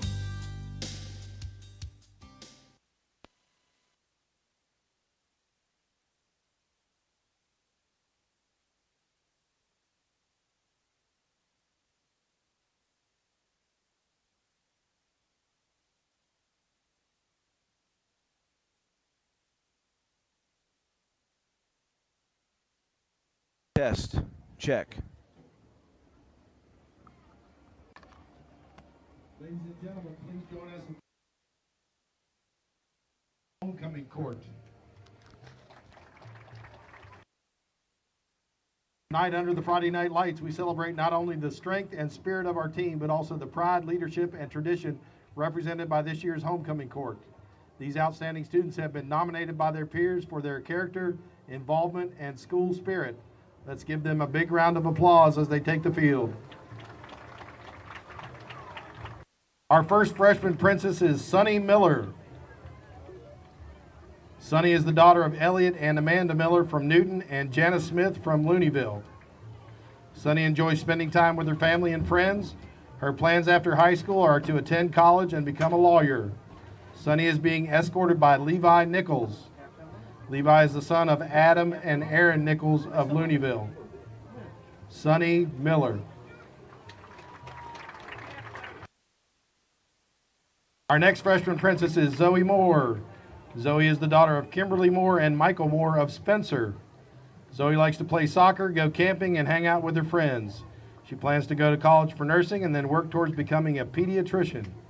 One of Zoe's most memorable honors is having the privilege to attend all-state choir. Zoe is being escorted by Eli Corcoran. Eli is the son of Kenley Morrison and Anley Corcoran of Spencer. Zoe Moore.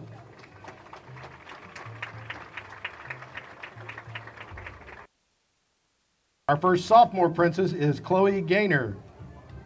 Chloe is the daughter of Craig and Kate Gaynor of Spencer and Christina Stone of Hamlin. Chloe is a member of the RCHS soccer team. She was the 2024 Miss Yellow Jacket and a Golden Horseshoe recipient. She plans to attend college after she graduates. Chloe is being escorted this evening by Brody Huffman. Brody is the son of Larry and Billy Huffman of Walton. Chloe Gaynor.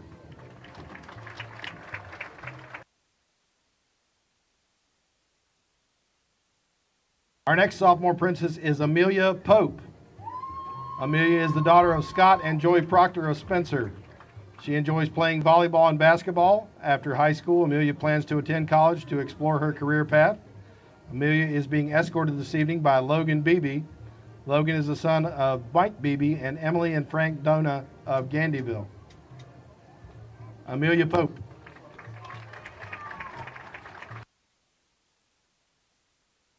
Our first junior princess is Josie Proctor. Josie is the daughter of Scott and Joy Proctor of Spencer. Her hobbies are playing basketball, volleyball, and running track. Josie is currently taking pre-nursing classes to be a CNA while in college. After college, she plans to become an obstetric sonographer.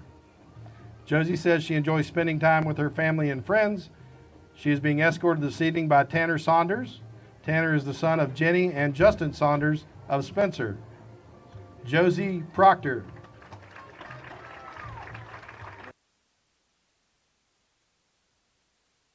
Our next junior princess is Joplin Harlan. Joplin is the daughter of Dan and Sarah Harlan of Spencer. Her hobbies are volleyball, basketball, softball, and golf. Joplin's interests are cooking and just doing anything with her friends. For her future plans, Joplin is striving to play sports at the collegiate level. Once she graduates, Joplin plans to attend college to major in ultrasound technology. Joplin is being escorted this evening by Bradley Bowen. Bradley is the son of Mark and Beth Bowen of Spencer. Joplin Harlan.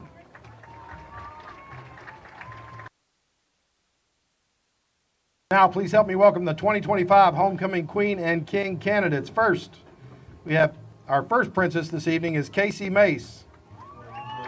Casey is the daughter of Daniel and Laura Mace of Spencer. She is an honor student in multiple dual credit classes and carries a 4.2 GPA. Casey is a reporter for the local FFA chapter and a member of Student Council and a member of the National Honor Society. Her future plans include attending college to pursue a career in medicine. Casey is being escorted this evening by King candidate Thomas McIntyre. Casey Mace.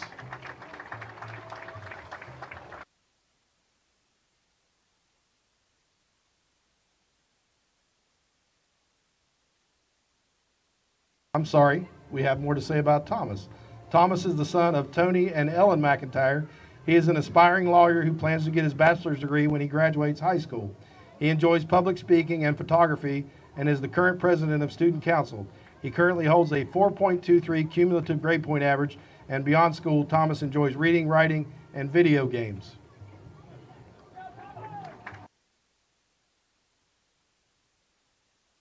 Our second princess is Emma Sloan.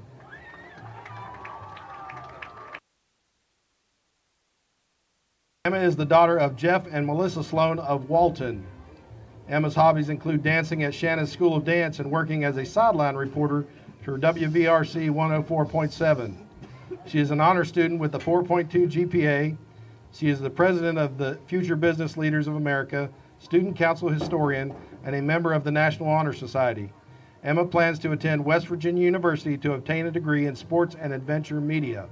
She aspires to become a sideline reporter for a major sports organization. Emma is being escorted this evening by King candidate Brandon Charles. Brandon is the son of Catherine and Sean Charles of Looneyville. He enjoys playing sports such as soccer, track, and cross country. Brandon intends to pursue these sports at the collegiate level. Brandon is an honors student taking numerous dual credit and AP classes and currently holds a 4.2 GPA.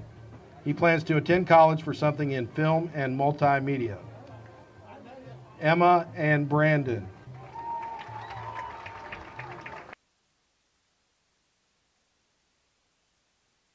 Our final senior princess this evening is Anna Tolley. Anna is the daughter of Vince and Sarah Tolley of Spencer. She has been a player for the Roane County Raider basketball team for the last 3 years and served as a captain last year. Anna is a member of the National Honor Society and is currently serving as the senior class vice president. Her future plans include attending college somewhere in West Virginia where she can continue her basketball career and major in physical therapy. Anna is being escorted this evening by King candidate Evan Gaughan. Evan is the son of Kevin Gaughan and Rebecca Gaughan of Spencer. Evan is currently serving as the senior class president. His future plans include attending West Virginia University to pursue a career in finance.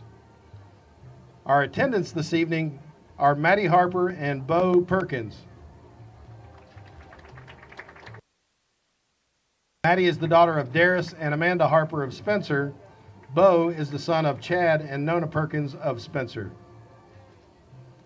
Helping crown our 2025 homecoming queen is our 2024 homecoming queen, Ava Bratton, and the Roane County, well, we don't have the Roane County football team captain. Sorry about that.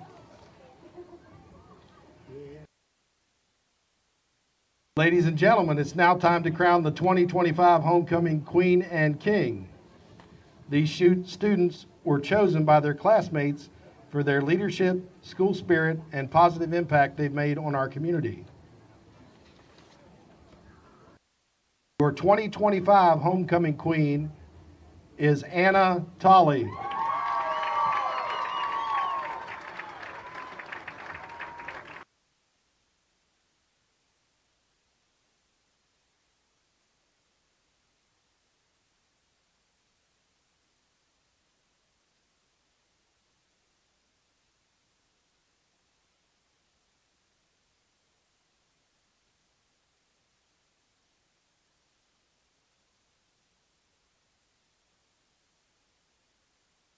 Joining her at midfield is your 2025 homecoming king, Evan Gaughan.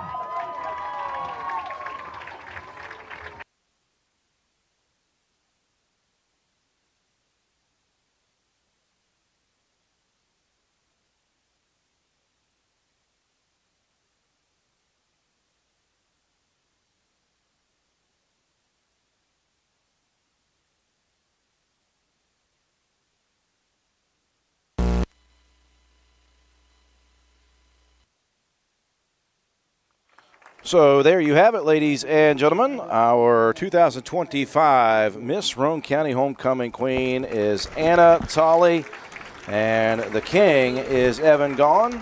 Congratulations to all who were on the field for this halftime festivities.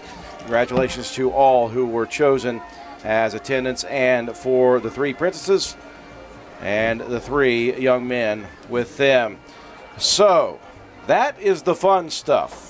That's the good part of homecoming. One thing, John, you will recognize is there were no football players to help crown Miss Roane County.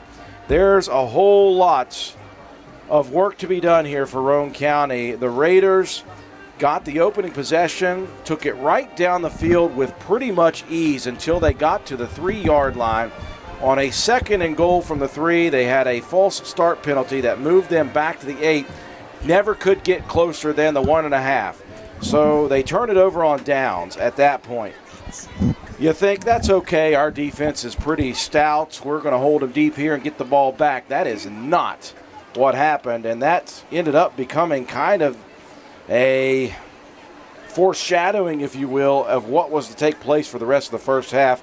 On a big 3rd down play, Breck Allen, the quarterback, pulled it on an option run, took it all the way down inside of Roane County territory. They scored on the very next play on a run by Jackson Kerr. Bang, bang, 2 plays, touchdown. Roane County went 3 and out on the next possession, gave it up in very shallow territory. Another big strike play. It was Kerr again for a tutty. It was 13-0 just like that, and Roane County was on their heels. Now, Roane County got back to business as they marched it down the field and scored on a big pass and catch. After that, they were able to hold Willamstown, and Willamstown ended up having to punt the ball from their own 1-yard line. The punter, with his feet on, or the heels on the back of the end zone, didn't have a lot of time, was very pressured, not even sure yet if the ball was actually tipped or not. It was about a 10-yard punt. It was tipped up into the air. It was Gabe Deaver who took it. Deaver took it down to the 1-yard line. Roane County scored with Jacob Greathouse on the very next play. You're feeling pretty good at that point, but Roane County just couldn't stop Willamstown in that first half. They had no answer for the offensive schemes of Willamstown. Yellow Jackets pumped another one on the board right before the half. And you just got this weird feeling right now that Roane County's defense has got so much work to do that they couldn't even bring guys out at halftime. Yeah, we talked about this at the beginning of the broadcast. What Willamstown, they're coached up well. Their coaching staff seen some things in film that they thought they could kind of attack the Raiders, and so far so good. Up front, though, their offensive line is really impressive to me right now because they are sealing blocks, they are trapping, they are pulling, they are making the perfect block, and that's what's giving their guys opportunities to just go scot-free into the secondary. So we just have to adjust our defense, and this is something that I know Roane County is capable of doing here this evening. We just can't get off to a slow start here in the second half, especially because Willamstown is going to receive this opening kickoff. It is 26-14 at the half. Matt White, break it down for us. Yeah, if you look across the board here at the Joel Baker stats for the halftime. Man, I thank you, man. I'm so out of it right now. I've been worried about getting a homecoming on. Yeah, you're worried about getting homecoming and getting chewed out by Coach Burdett for some reason, like everybody else is right now, I'm sure. But the Joel Baker law firm, when the numbers matter, call Joel Baker. I'm just going to let Matt do that from now on. Might as well. He's kind of a pro. If you look down the list there, Roane County does a really good job normally stopping the run. Not so much in this one. 256 yards in the first half, chunked up by the Yellow Jacket offense. 299 total given up. Roane County with 176 on the ground, 211 total. A lot of other ways Roane County's doing good. Time possession's really good, 16-8. First downs, 9-8. Penalties, 2 for 10 and 2 for 16 for both teams, so not a major factor, but the one pretty costly when you're down on the 1-yard line and can't get it in. Individually for Roane County, Javon Letourneau, 9 carries, 63 yards. Brody Proctor, 3 carries for 59. Colton Starcher, 11 carries for 28. Garrett Brabham, 5 carries for 22. And Jacob Greathouse with 2 carries for 4 yards and a touchdown. Jacob was 1 of 3 through the air for 35 yards. That touchdown went to Javon Letourneau. Like we said, 9 first downs, 2 penalties for 10 yards. No turnovers, 16-minute time of possession. 176 on the ground, 35 through the air. It's 211 total for Roane County. Defensively, they were led by Cooper Greathouse, 5 tackles. Javon Letourneau with 4. Yeah, Rogers had a couple of tackles that were very emphatic. Also had to block extra point. Gabe Deaver with that scoop that set Roane County up with a score from the 1-yard line on the muffed punt. For the Yellow Jackets of Williamstown, it was Kerr doing a ton of work, 11 carries, 170, and 2 scores. Breck Allen with 4 carries for 79, and Jack Moore with 1 carry for a touchdown of 1 yard. Allen was 3 for 7 through the air for 43 yards and a score. 1 to Haynes for 27, 1 to Mason Kern for 10, and 1 to Jenner Burgee right there at the end of the half for 6 yards and the touchdown. Not still sure how that one got through the Raider defense, but great play there by Burgee. 8 first downs, 2 penalties for 16 yards, no turnovers, and an 8-minute time of possession. 256 on the ground, 43 through the air for the Yellow Jackets, 299 total. Defensively, they were led by Carson Haynes with 6 tackles, and Breck Allen with 5. Christian Hoosier with 4. Blake Brown with 3. And Colin James with 3. So added up, Roane County's got a little bit of work to do here to start the second half. Down 26-14 to Williamstown. And like you guys said, Williamstown gets the ball first to start the second half. So lots of things question-wise to be answered as we begin the second half. We got a lot of time to break away here. We're going to break away real quick. When we come back, we will bring you scores around the state of interest in all 4 classes. You're watching live streaming coverage of Raider football on WVRC.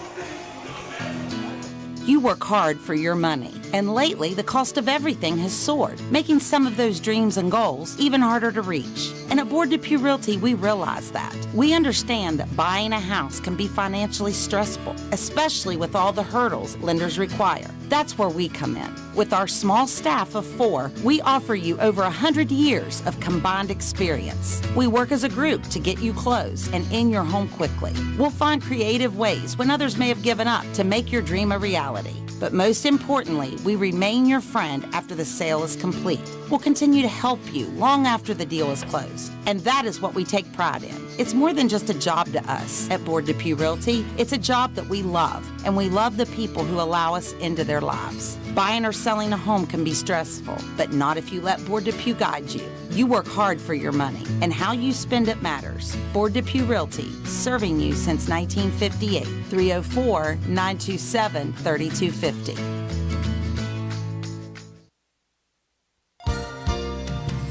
This dental care tip comes to you courtesy of Brandon Dental, conveniently located on Hospital Drive in Spencer, West Virginia. Dentists are often asked, how often should I replace my toothbrush? Replacing your manual toothbrush or power brush head regularly, at least every 3 months, is important for maintaining good oral hygiene. Brushes become ineffective due to wear on the bristles. It's also recommended to replace your toothbrush after an illness to prevent reinfection. During your next dental visit, ask your dentist or dental hygienist for recommendations regarding your at-home dental care. Brandon Dental, 304-927-2775.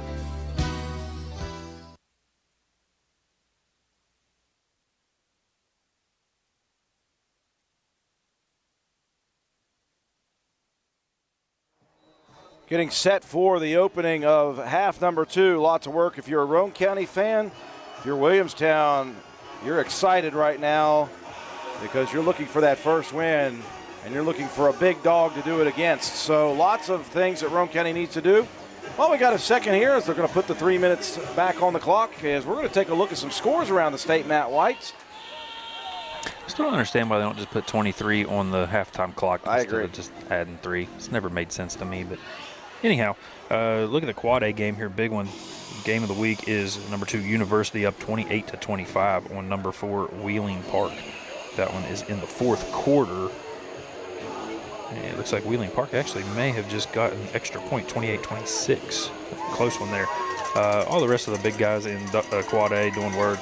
GW up on South Charleston big. Huntington up on Hurricanes. Spring Mills up on Musselman. AAA Nitro up on Riverside, 20-0 at the half. The big rivalry up in Wood County, Parkersburg South up 17-6 on Parkersburg. There, that one at the half. And Martinsburg rolling over Hedgesville big, 50-7. Check some AAA scores here. Number 1 Bridgeport doing work against Philip Barber. North Marion up in a close one on Fairmont Senior, 21-14 in the third quarter. That'd be a big-time play there for the North Marion Huskies to get that win. Chapmanville up big on Midland Trail, 42-0. Elkins up now on Buckhannon Upshur, 42-17. Oak Hill up big on Shady Spring. Hoover up big on Lincoln County. Winfield up big on a team out of Kentucky. Capital up on St. Albans. Lewis County up on East Fairmont. A close one there, 13-7. Nicholas County, a wild game last night, 63-48, beat Lincoln up north of Shinston. That was a huge high-scoring game. Devin Nash runs for 482 in that game and 7 touchdowns to lead the way for the Grizzlies to get the win. We'll check a couple of the AA scores here real quick before we get started. Independence up on Scott big, 32-0. Doddridge up big on Ravenswood. South Harrison with a lead, 38-24 over Poca. The major score here is ours. Roane County got some work to do, down 26-14 to the Yellow Jackets. They're not even going to let that 3-minute clock go. They are ready for this one. Brock Williams will kick it off. Back deep to receive Tyrell Miller and Mason Kern. Roane County trailing by 12 points as we enter this second half. Williams approaches from right to left, leg in, high, end over end kick. It'll be Miller, straight up the middle. Miller jump cuts, gets undercuts by Leo Rogers, and that is where he will be down at about the 31 or 32 yard line. So Roane County's defense, we'll see what Coach Burdett and the coaching staff is drawn up here to get the ship right. Yellow Jackets will line up with twin receivers out here to the near side, the right side. Kerr by himself to the left. They're going to bring him in motion. They're going to fake the give. They're going to run to the far side with Allen looking for the edge. Allen's going to pick up a few. It looked as if the Raiders at least had that one diagnosed, but Allen just making an athletic play to pick up 3 or 4. Yeah, he had to really seal that end, but a decent pickup on first down for Williamstown. Second down and 7. Single receiver to the near side is Haynes. 1 to the far side. Here comes Kerr. Off tackle. Kerr undercut, but not before he'll pick up about 6. And as you mentioned, John, the offensive line for Williamstown right now in this game is putting on an absolute clinic on this Roane County front. Leo Rogers makes another stop. Third down and 1. The ball resting at the 41. Allen goes under center. He'll turn and hand off. Kerr, he's got the first down and a couple more, just shy of 45-yard line.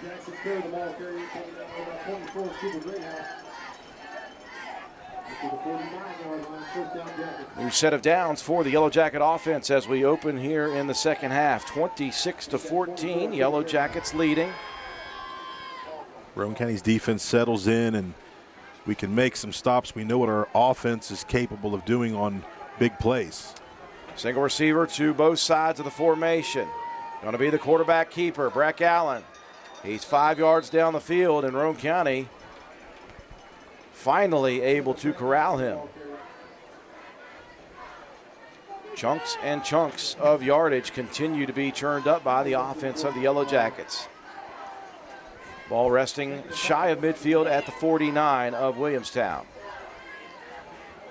Kern splits out to the right.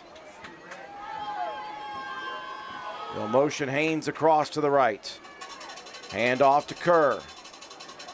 Kerr still fighting for yardage. He got 9. He was hit 2 yards into the run. Broke the tackle because the tackle was up high. Hogan Greathouse makes the stop. I said he got 9. He was hit at the line of scrimmage, and he got 4 yards after that. So a 3rd and 1 at Roane County's 47 now.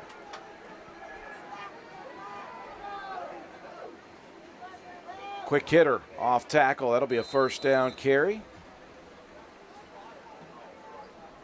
This will be the first time we've called a different running back's name, and I don't even know who it is. Jack Moore.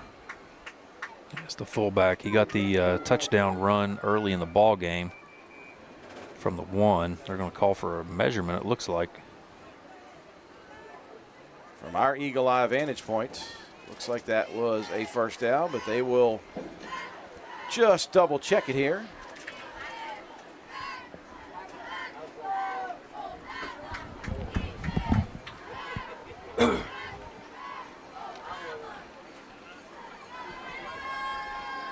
So the chain crew heading out, including Kenny Greathouse.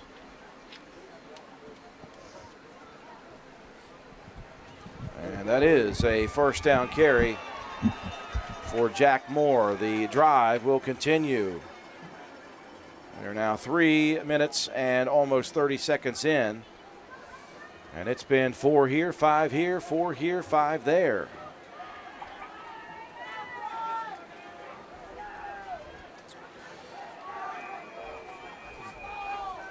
So 1st and 10 for Williamstown. The ball spotted at the 46 of Roane County.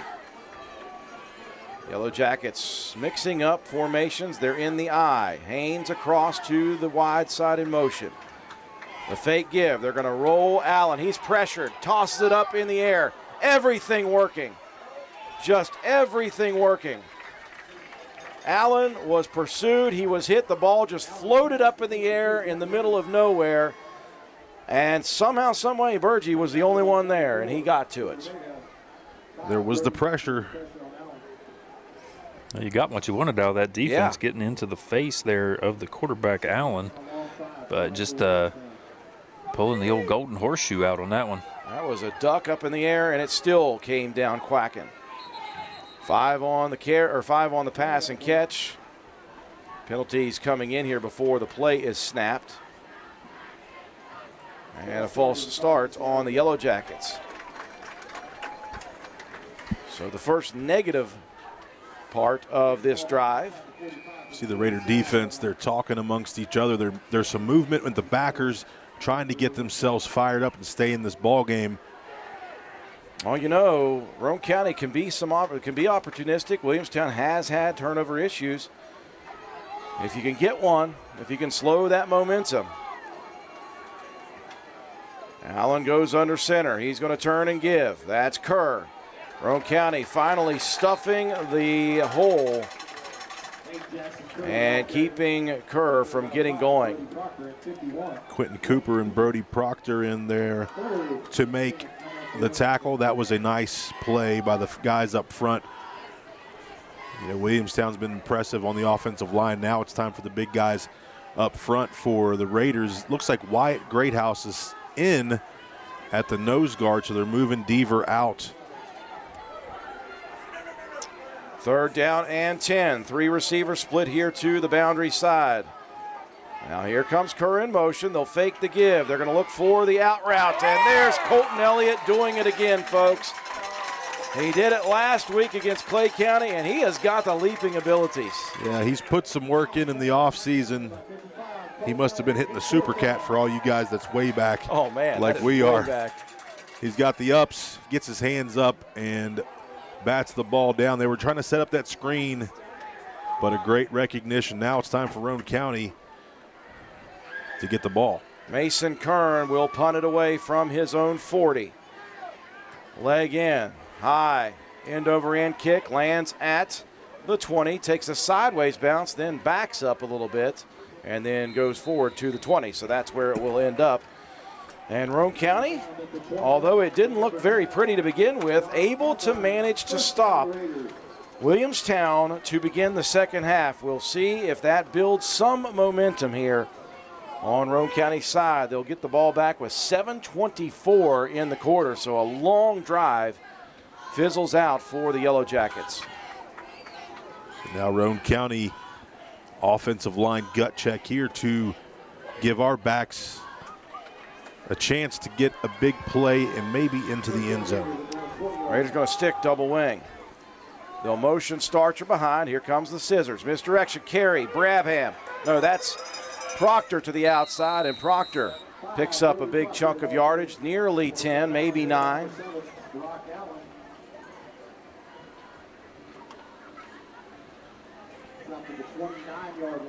Nine on the carry for Brody Proctor.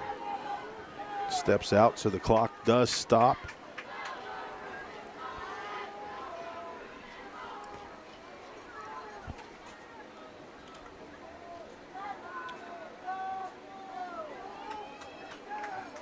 Greathouse under center surveying. Proctor in motion again. Greathouse going to roll and look to throw. By golly, he's got Letourneau. Again, Letourneau. Oh, my gosh. So close to another pass and catch for a tutty. That one off the tip of the fingers of Javon.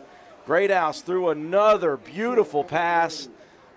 A half step too far, though, on that one. Yeah, that time very tough to locate the ball. And Javon, he was running with everything he had. Yeah, you can't be upset with that. The effort was there. Just a little out of the fingertips. 3rd down and 1 for the Raiders.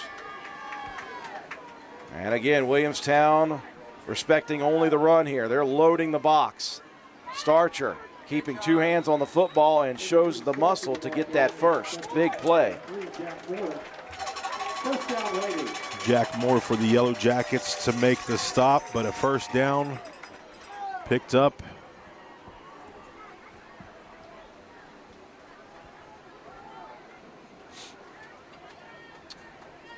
The Raiders. Clock rolling under 7 minutes, 26-14. Williamstown with the lead.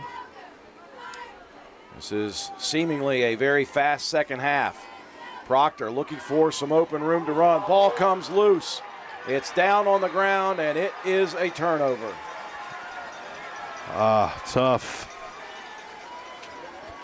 From our vantage point, we can't see. Proctor was heading through a seam there, and somebody got a mitt in from the side, John, and just ripped at it. I was hoping it would take one of those nice bounces back up into Proctor's hands so he could keep running. Instead, the Raiders give it up on a turnover. It's been Williamstown with turnover issues this year, not Roane County, but the Raiders. A really tough one here so they're all bad times, John, but that one was pretty rough. So back on offense go the Yellow Jackets. Kerr into a pile of a couple defenders. He'll pick up about 3 on a hard run. That's going to be Cooper Greathouse, and that's Cooper's 8th tackle of the game. He's playing in the secondary. You'd like to see your guys up front and backers take care of that. 4 on the carry by Kerr. He was hit 2 yards in, and he just continues to move the legs. Been impressed with that young man. Allen's going to pull and keep it himself. No room to run that time, and Roane County had that one diagnosed. That'll be a loss of a yard for Allen on 2nd down. So Leo's in on the stop, as well as Quentin Cooper. Cooper's 3rd tackle. Leo with his 5th. 3rd down and 7 for the Yellow Jackets. Off of the Roane County turnover. Raiders trail 26-14. This third quarter clock is melting away fast. Allen going to look to dump it deep down the field. He's got a target, and that's going to be a pass interference. I saw just, John, and you did too, just the slightest tug of a jersey. And that's going to be a pass interference penalty. Don't even know if I've seen the tug of the jersey, but I did see a hand on the back And here in high school football, these officials are going to call things. I think it was pretty decent pass coverage. But you leave it up to the officials, and that's tough. So on that big third down play, Roane County with another penalty. There's not been a ton of them for the Raiders, but they've been bad at bad times. New set of downs, new life for Williamstown inside of Roane County's 25 down to the 21-yard line. Two receivers split out here to the right. Going to hand it off tackle. Kerr upended nicely by Greathouse, Jacob Greathouse. Jacob Greathouse. You already know what I'm going to say.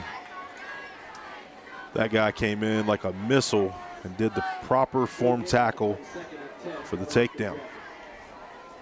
No gain on the carry by Kerr. 2nd and 10, still at the 21, but the clock again continuing to rotate down further. We're inside of 5 minutes here in the third quarter. Allen surveying from the shotgun. He's going to move Haynes towards the line. He's going to look to pass. He'll throw it out there wide. And that's going to be caught, and that's going to be Haynes drug out of bounds after a pickup of about 7 or 8 yards. Just mark it at the 15. Just an in and out move that gave some separation from Proctor. Third down and we'll call it 4, maybe 3.5. Yellow Jackets going to split 3 receivers out to the wide side over on the left. Kerr, the flank, right beside the shotgun. It's going to be Breck Allen. He'll break 1 tackle, and that's all it took. Just 1 tackle as they overloaded the left and went right. And into the end zone for yet another score are the Yellow Jackets. That was a tough one. They just set the blocks up downfield and allowed him to get to the edge, and he did the rest.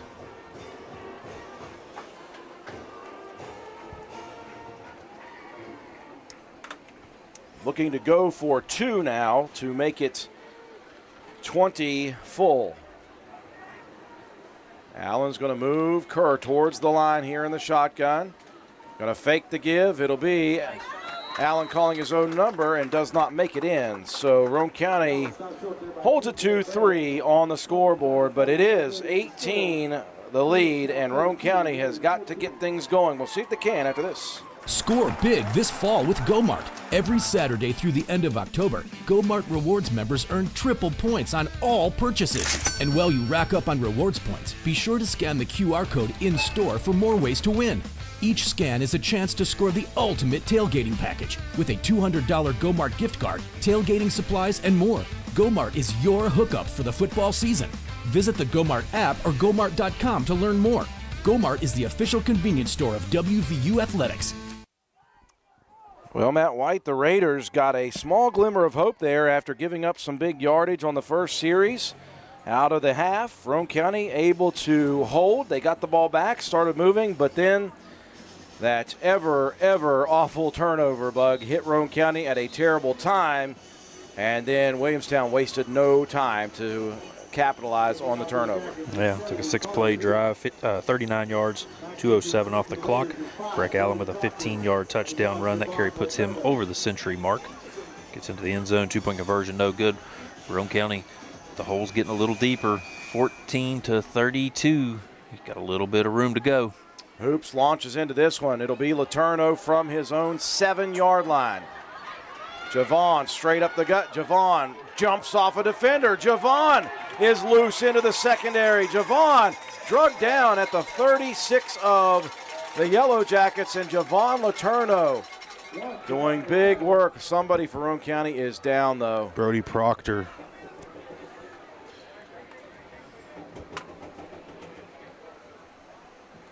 We look back after Letourneau had the big return, and Proctor is down, and Brody was holding his leg, and they are calling for an ambulance. This is one of those that you knew was going to be not good, guys. Oh, man.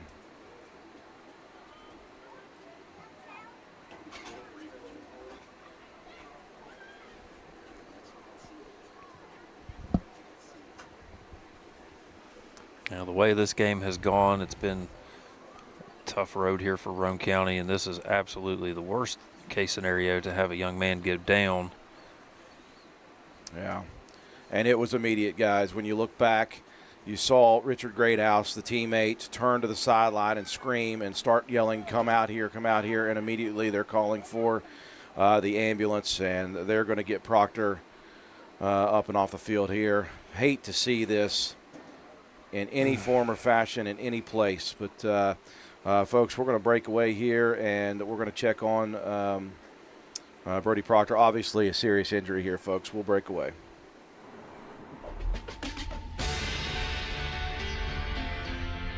It's not just about saving up. It's learning what it means to earn something for yourself, a few dollars at a time. It's about earning your independence. Every deposit, every goal, every step closer. It's more than just opening an account. It's opening the door to what's next. People's Bank. Working together, building success. Geno's is spicing things up with 2 new specialty pizzas featuring our new hot honey sauce. Our hot honey pizza is topped with red pepper flakes, sliced Italian sausage, jalapenos, and onions. The sweet heat pizza features slices of Italian sausage, green peppers, and onions. Both are drizzled with our signature hot honey sauce. Hot honey, it brings the heat. Sweet heat, the perfect balance of spice and sweet. 2 bold new flavors, available for a limited time at Geno's Pizza and Spaghetti House. It's the saucy summer of barbecue at Tudor's. Tender pulled pork, smothered in 3 delicious new sauces. Sweet teriyaki, savory and thick. Carolina Gold, tangy and bold. Honey sriracha, hot and spicy. Topped with our creamy coleslaw. Sweet teriyaki, Carolina Gold, honey sriracha. Tudor's Biscuit World's pulled pork barbecue is bursting with flavor. Awesome sauce.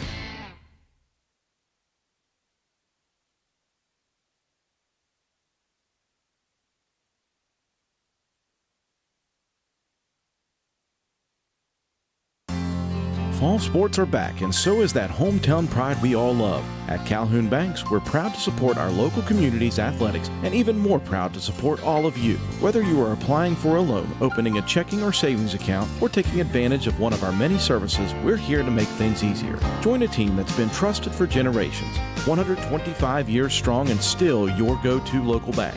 To apply online or contact us, go to calhounbanks.com or visit us in Grantsville, Arnoldesburg, Glenville, and Elizabeth. Good luck and have a great season.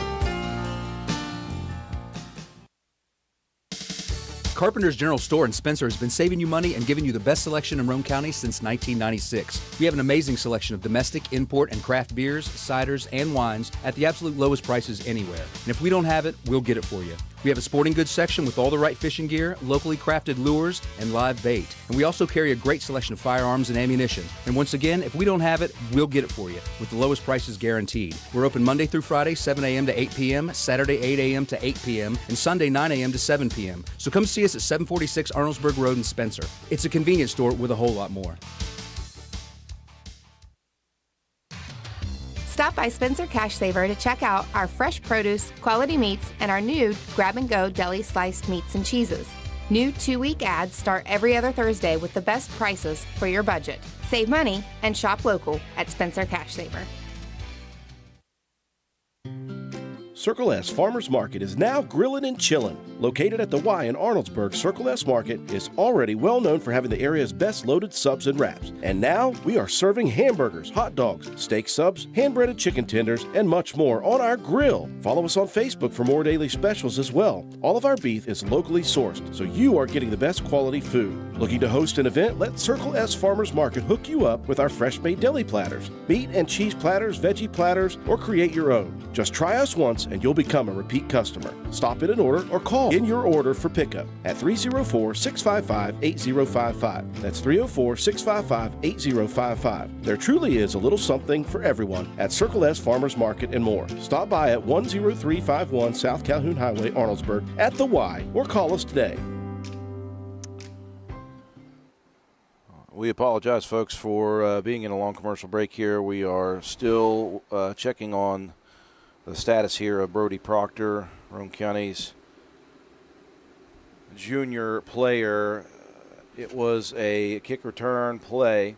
It was Javon Letourneau who sprung a big run down to the Williamstown 37, and the excitement was there, and you immediately stopped the excitement because you turn your head back down at the 40-yard line of Roane County, and the teammates of Proctor looking to the sideline, screaming for guys to come out there. Proctor holding onto his lower leg, and it is obviously a very, very bad, very serious injury for Brody Proctor, and this place has gone relatively silent. Obviously, people are worried about this young man on both sides. Yes. Both coaching staffs are out there attending to him. It was immediate, John. They were calling for the paramedics to come out, and I believe that they are going to, right now, they're just trying to get him stabilized, and they're going to get him up on a bed, and I think they may be bringing the ambulance in to get him transported to a hospital as quickly as possible.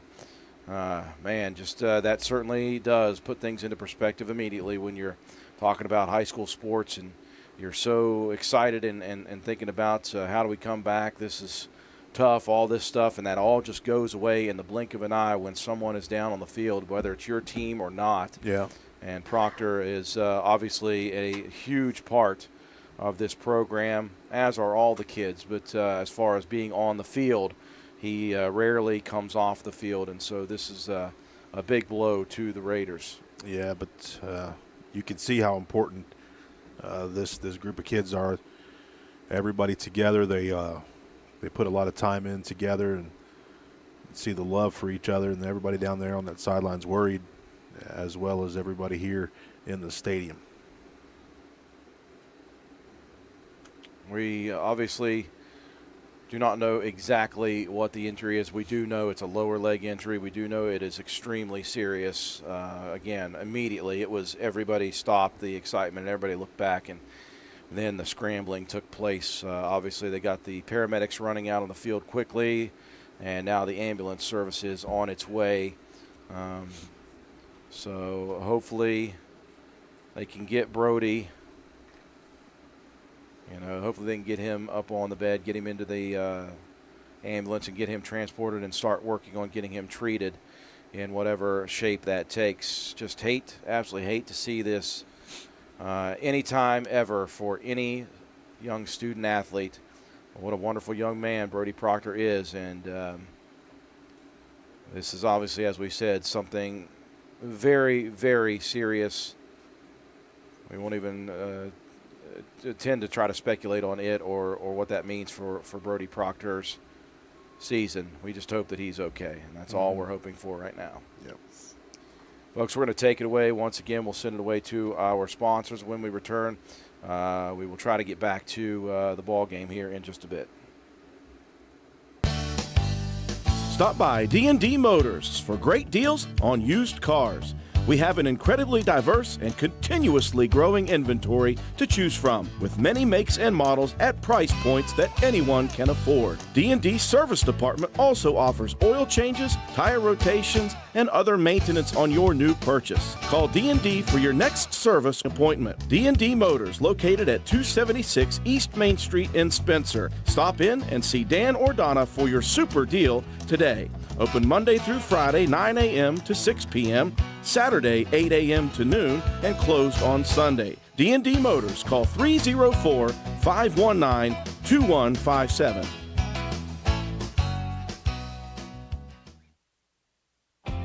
Since 2019, DW Excavating has been serving Roane and surrounding counties. We offer services including, but not limited to, repairing driveways, construction site preparation, drainage solutions, property brush clearing, farm road construction, culvert repair and installation, and utility line installation and repair. We provide free estimates. Check out our Facebook page or contact us at 304-532-2968 for more information. DW Excavating, taking pride in our work and in our community. DW Excavating is a proud supporter of all Roane County High School athletics. Go Raiders! This is Concord University Mountain Lion softball player, Mahaley Nicholson.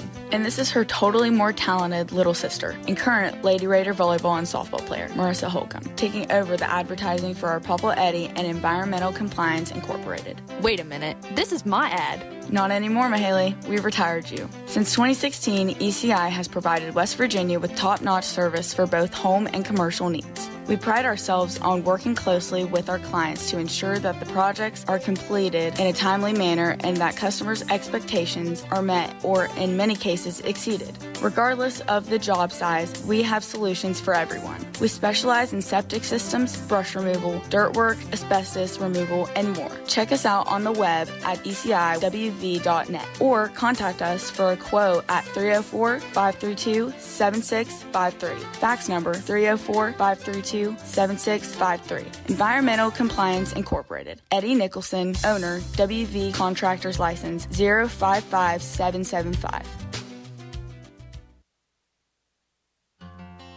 Whether you are new to the world or you've reached your golden years, Roane County Family Healthcare is here to serve you.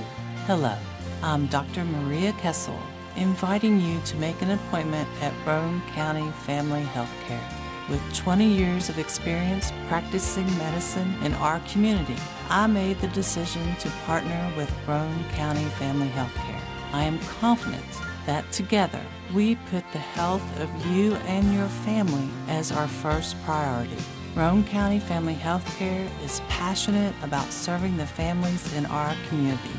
Please call 304-927-1495 for all of your primary care needs.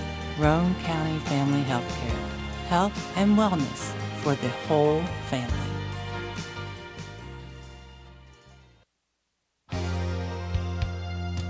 Are you tired of fighting those pesky bugs during the game or at your favorite family outing?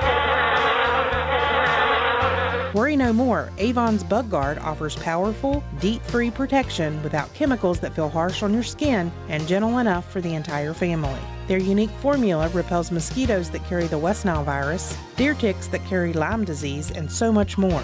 Choose from convenient lotions, refreshing sprays, and handy towelettes. Gloria is ready to take your order. Give her a call today at 304-532-2847.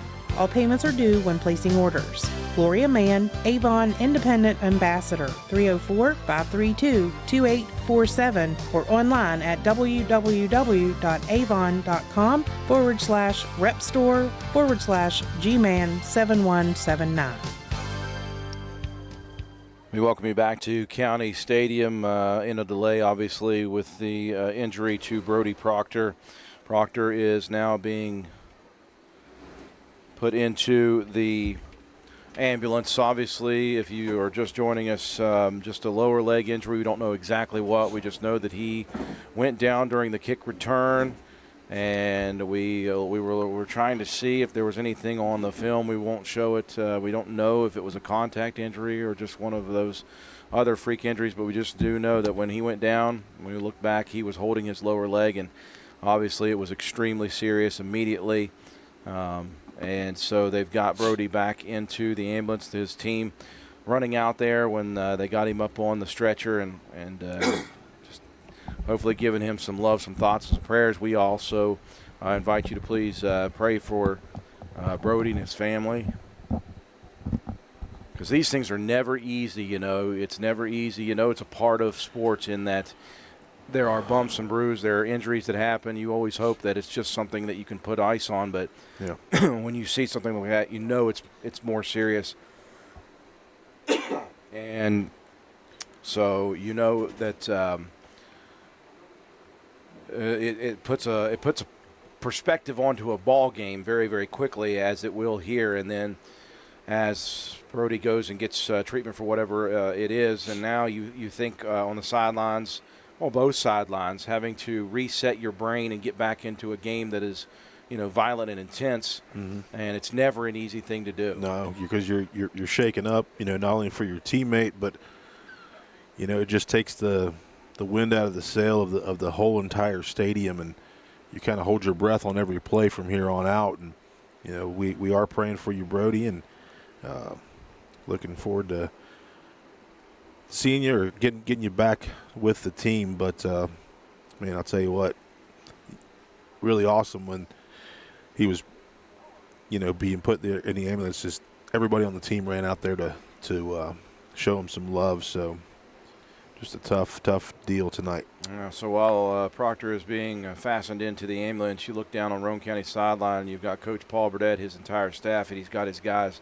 circled around him. And as tough as it is for a coach, a head coach, and a coaching staff, he has a job to do, and that job is to try to get his guys refocused on playing football. There's a lot of time left in this football game. And you know that you'll never be able to just play this game without Brody in your mind at the moment. Mm-hmm. But hopefully for the kids, they can get back and get to playing the game. And hopefully there is some news, and hopefully it's obviously as good as it can be for Brody Proctor. Again, Brody, we're not sure what the injury is. We know it's of the lower leg variety. And so he is going to be heading to a hospital, and we'll hope to get some updates for you guys at some point. Probably won't happen tonight, but hopefully, and we will pray for the best possible outcome for Brody Proctor.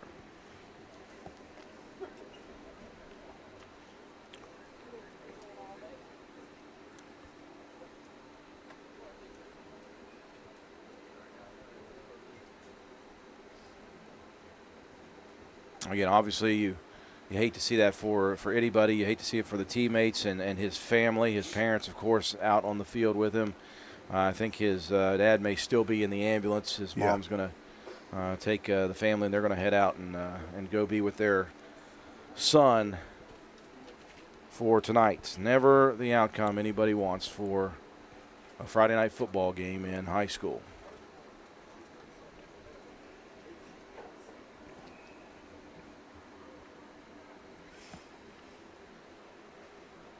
And then, like you said, it's going to be hard for everybody to kind of refocus back onto this ball game.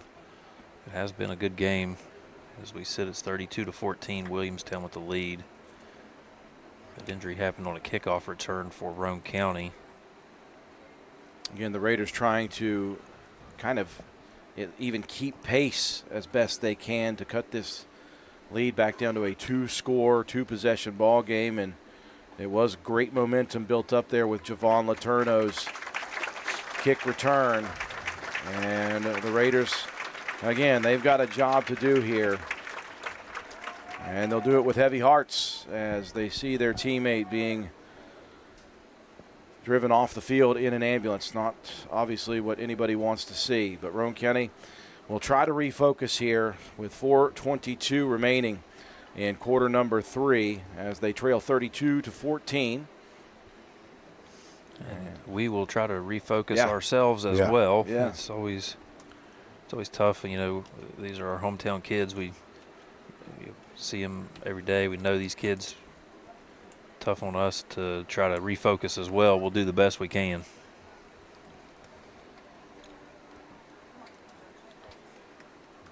So a significant delay in the action. Now the Raider offense is headed onto the field. The Williamstown defense is headed onto the field, and the Raider faithful is going to be cheering hard, maybe even a little harder here, to try to help their team focus on the sport of football. It is 1st and 10 for Roane County, and the ball is spotted at the 37 of Williamstown. Split back look for the Raiders. Greathouse going to turn and pitch to Garrett Brabham. Brabham cuts it up off the hash, and he'll pick up good yardage to the 31 on the first down carry. Nice lead blocking out front by Colton Starcher. Carson Haynes, number 6 for the Yellow Jackets, makes the stop, so a nice pickup on first down. And you can still see that heavily wrapped ankle of Garrett Brabham. He is a gamer, but you can tell he's not running at full strength. Yes. Good carry nonetheless. 6 on the play, 2nd and 4 from the 31. Misdirection carry for Letourneau, and a great tackle coming in off the edge for Burgee, because Letourneau had a lot of green turf past that That's a counter under. So 3rd and short, 3:25 ticking down here in the third quarter. Roane County down 32-14.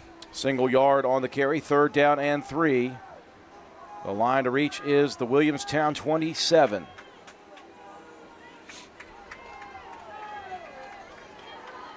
Cooper Greathouse splits to the left. I formation for the Raiders. Here comes the pitch near side. That's Starcher.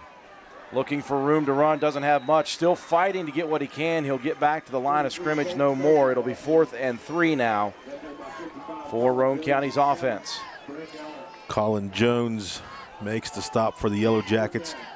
Just not able to get that edge set up for the running back. So a 4th and short. Yellow Jackets have been sealing off the holes.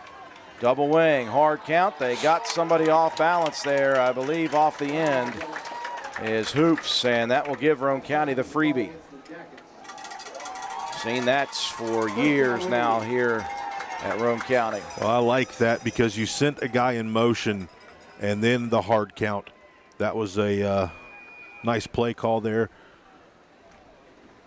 Well, Jacob Greathouse in big conversations with Cody May, the offensive coordinator for Roane County. New set of downs, new life for the Raiders. Clock rolling, though. We're close to 2 minutes left in the third.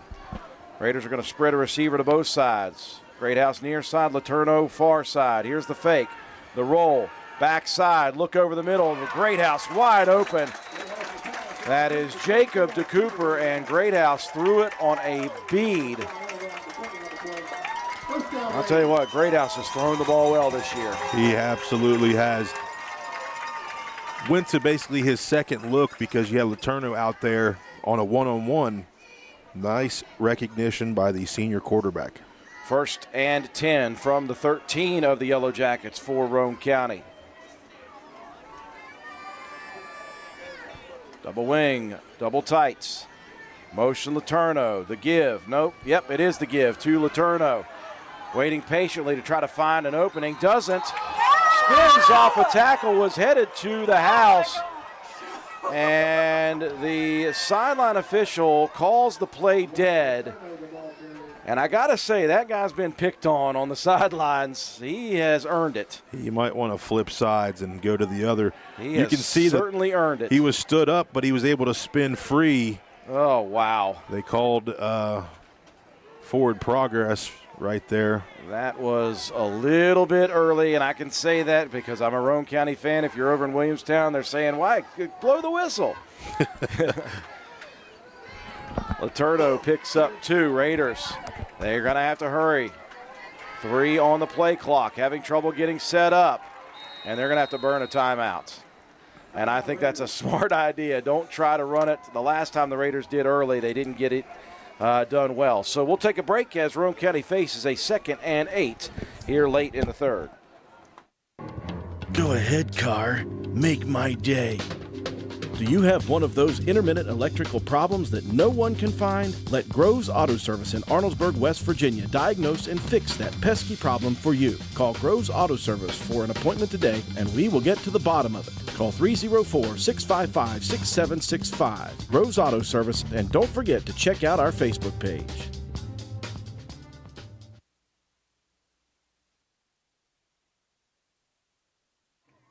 A 2nd down and 8 for Roane County. Again, as we play on here, thoughts and prayers with Brody Proctor.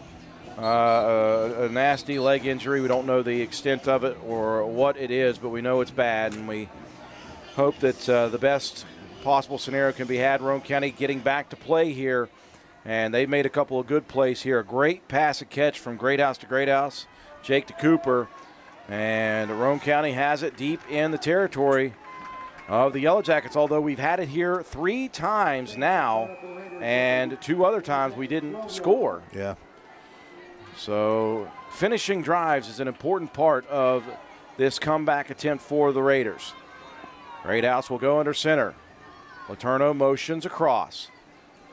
Give, off tackle. That's Starcher bouncing off. That Starcher down to the 3.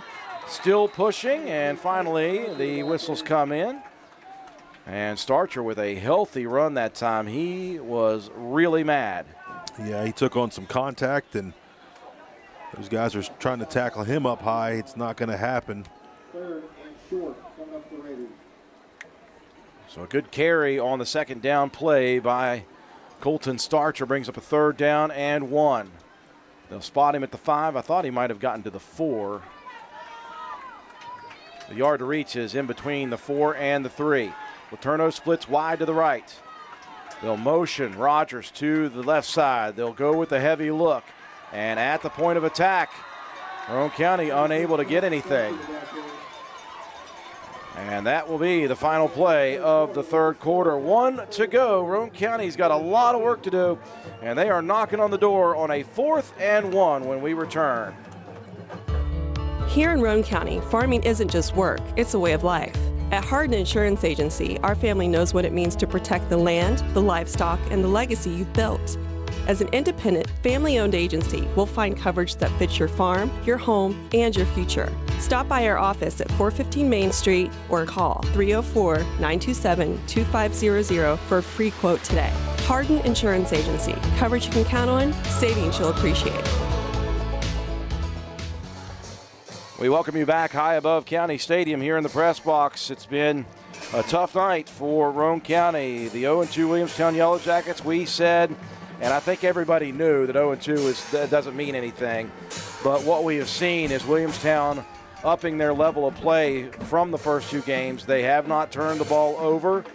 They have caused a turnover, and they have really worked up front offensively. That line has been dominant tonight. Roane County in this second half has gotten things a little bit better, but they got that turnover and gave Williamstown an extra opportunity, and you just can't do that apparently tonight.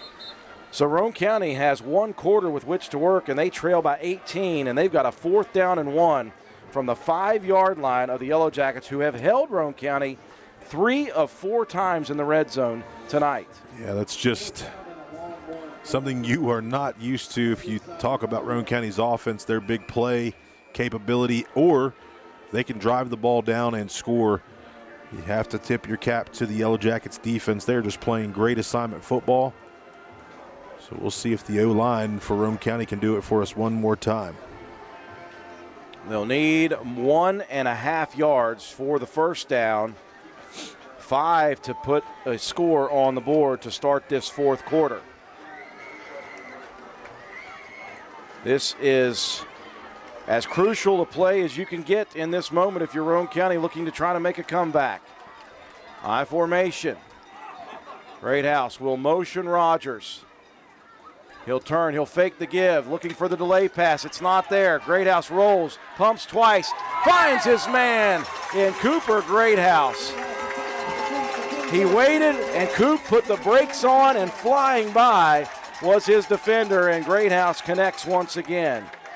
That could not have happened at a more needed and more crucial time. Look at the poise from Jacob Greathouse. He knows there's somebody on him. That was a late hit. Sorry. Now looking to add the extra point. I was talking with our sideline reporter, Emma Sloan, who was pulling double duty as a homecoming princess. Williams gets a leg into that one. And Roane County, well, it's a good start to the 4th. They've cut the deficit down to 2 scores, an 11-point Roane County deficit, as we've got the whole 4th quarter to go. Hi folks, here at Hardman's, we are a full-service building material and hardware store. We have it all, from nuts and bolts to plumbing, electrical, best look paint, lumber, drywall, furniture, appliances, flooring, and kitchen and bath. Our best look paint is a sure win to brighten up your interior walls or spruce up your exterior. We don't just sell the products, but we deliver and install many of them as well. All of our installers are trained and certified. On top of all that, we know a little something about customer service. We'll greet you with a smile and have the knowledge to help you get the job done right. Stop in and let's tackle your next project together. Hardman's, our family serving yours since 1907. Well, a tremendous start to the 4th quarter for Roane County as they faced a 4th and 1. Little delay pass action. It took extra time, Matt, but finally Greathouse to Greathouse. Yeah, those 9 plays for Roane County to go 37 yards, 4:39 off the clock. Great House to Great House for the 5-yard touchdown. Extra point kick good. Roane County narrowing the gap, but your defense has to step up, trailing 32-21 here, 11:53 to go in the game. Williams set to do the kicking. Hands team on the field for Williamstown. They brought 8 up front, and it will be a squibber to the second level, rolling towards the sideline, though, and it will go out of bounds. So not in the area of an onside kick, but a squibber to try to get it past those front 2 lines and give an opportunity for the Raider Gunners.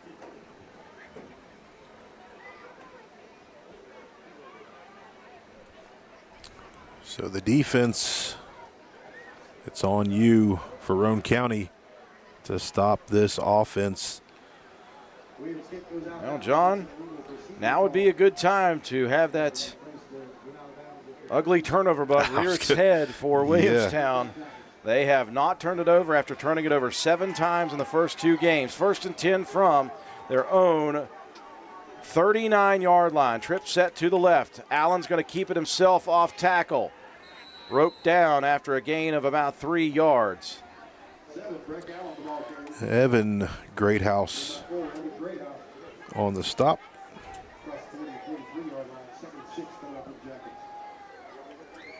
So 4 on the first down carry, out to the 43. And now you're going to see the Yellow Jackets slow down to a bit of a snail's pace between each play.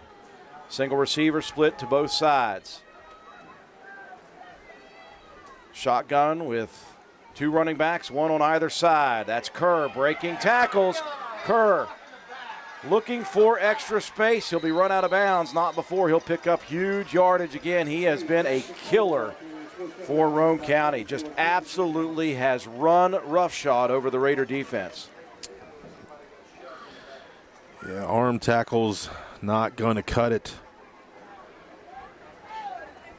Got to attack those legs. So first down carry will move it into Roane County territory inside the 45 of the Raiders at the 44. 11 minutes and 4 seconds remaining. Roane County down 11.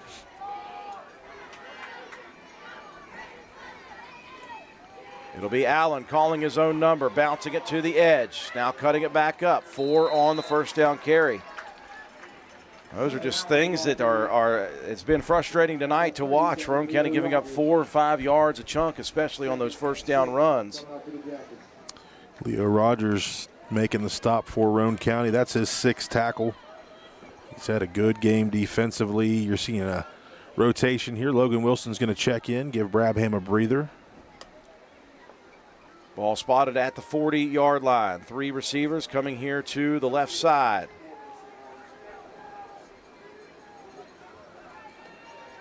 Allen going to just give it off tackle, and that time Roane County finally stops Kerr.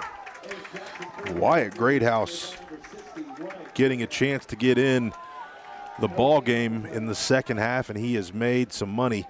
Nice job of standing the running back up. Maybe a loss of a yard, in fact, on the play. Big play by Wyatt Greathouse brings up 3rd and 8.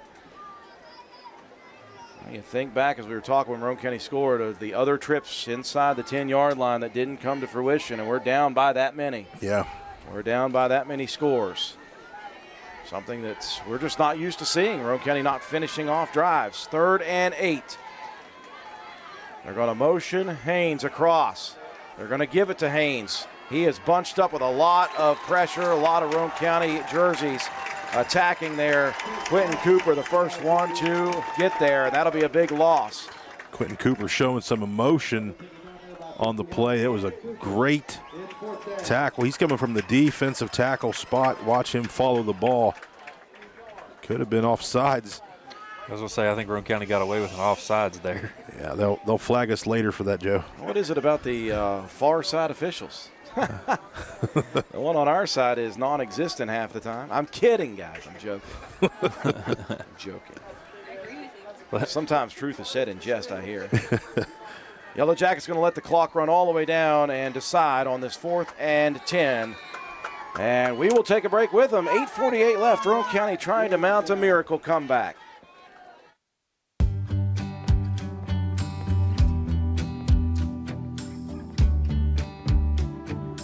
For over 60 years, Harris Oil Company has been supplying Central West Virginia and Southeastern Ohio with fuel and Shell Pennzoil lubricants. Come see us at 330 Oak Drive in Spencer for on-road and off-road diesel fuel, kerosene, methanol, and DEF. We are also a Shell Pennzoil distributor, offering a complete lineup of Shell Pennzoil Quaker State lubricants. Harris Oil Company, proud supporters of all Roane County athletes.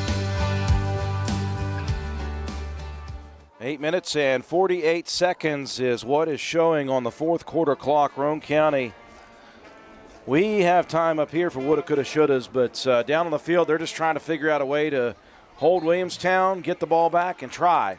And they have got Williamstown on a 4th and 10 from the Roane County 44. Yellow Jackets burning a timeout to talk it over. A bit of a different secondary now that Proctor was injured in the game. So you have Evan Greathouse that is going to be checked in. He's going to play some linebacker and probably in coverage. See if our defensive front can get some pressure. It will be going for it here on 4th and 10. Allen, a 5-step drop. He's going to sink it deep down the field, wide open. Haynes, touchdown. Wow. You want to talk about a set of stones on that sideline on a 4th and 10. Allen goes deep down the field to Haynes, and he got past the defender, and Allen threw a rope. Just a seam route the whole way. Gets past the defender, and the ball was on the money.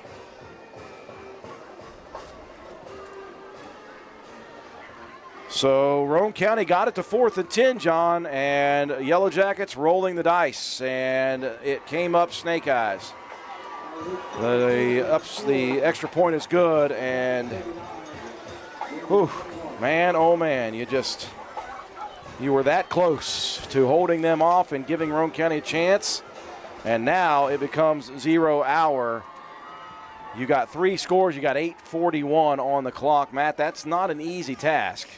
No, that's it's not completely insurmountable, but the way that Williamstown's defense has been playing in this one, it's not impossible, highly improbable, but yeah, it was, like you said, a roll of the dice on 4th down. Williamstown 4 plays, 61 yards, 3:12 off the clock. Allen to Haynes, 44 yards for the touchdown. Extra point kick good, 39-21 now the lead. And like you said, it's a whole lot of woulda, couldas, and shouldas in this one, but at the end of the day, Williamstown has just been the better team to this point. So Roane County still looking for some sort of miracle. It'll be Cooper Greathouse back there with Letourneau now. And Hoops set to do the kicking. Hoops going to onside kick it. Wow. Talk about even more stones. That ball's still on the ground. If that's collected by Williamstown, this game might be completely done. Oh, come on. Yellow Jackets throw an onside kick at Roane County, who were certainly not prepared for that. And, John, I know there's a lot of time left in this game, but that one might just do it. Yeah, just a smart play call. You're an 0-2 team. You got nothing to lose on an onside kick, You've got nothing to lose. You're up big. And this offense will slow to a crawl and try to use up the clock. Allen goes under center. He's going to turn and give. And again, breaking tackles. And again, down the sideline. Again, Kerr, touchdown. Well, that'll definitely do it. The Raiders are helpless against this running attack of Kerr. They have forgotten how to tackle low, that's for sure, and he runs hard. And it is an onslaught now. This is something the Raiders have not witnessed or felt since the championship title game last December. You know, a lot of new a lot of different guys in new places, and sometimes first time being put in these situations as a starter is tough. You know, and the coaching staff for Roane County will go back and dissect this film and watch and teach from this. It's young, still early in the season, and you know, we have plenty of games left. We said this Williamstown team doesn't like to lose 3 games in a row to start the season. In fact, it had been since 1997 since that last happened. They came in with a different chip on their shoulder, a totally different feel. John, I was here against James Monroe watching that game. Yeah. They look way faster, way more in tune, and that's what you're expecting about a young crew. You're looking for them to improve. They turned the ball over 7 times the first 2 games. They haven't come close to it. Yes. Other than putting it on the ground 1 time. And their offensive line came to make a statement. And the Raiders just did not have the answers tonight. That's how the game of football goes. Again, you said Roane County has a lot of games coming up here. They got a lot of games that they are going to be focused on trying to win. And they've got all those goals still right in front of them. Hoops. Another onside kick. Nice recovery by the up man there. That was Richard Greathouse. Good hands. Yeah. On the hands team. So Roane County, they're going to continue to battle. That's one thing we do know. 8:31. They're going to work as hard as they can in that 8:31 to score. They're going to do everything they can.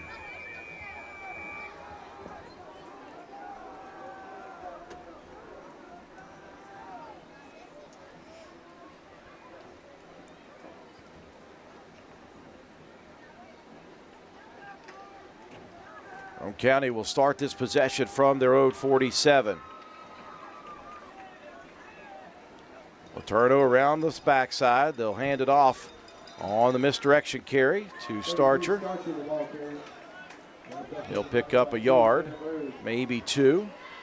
Give him 2 on that one to the 49.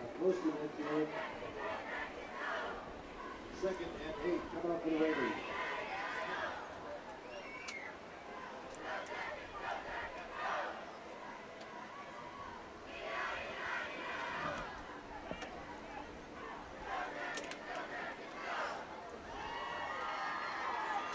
Raiders not in hurry mode. Again, at this point in the ball game, that's not exactly what you're looking for. You're looking for some execution here on these plays.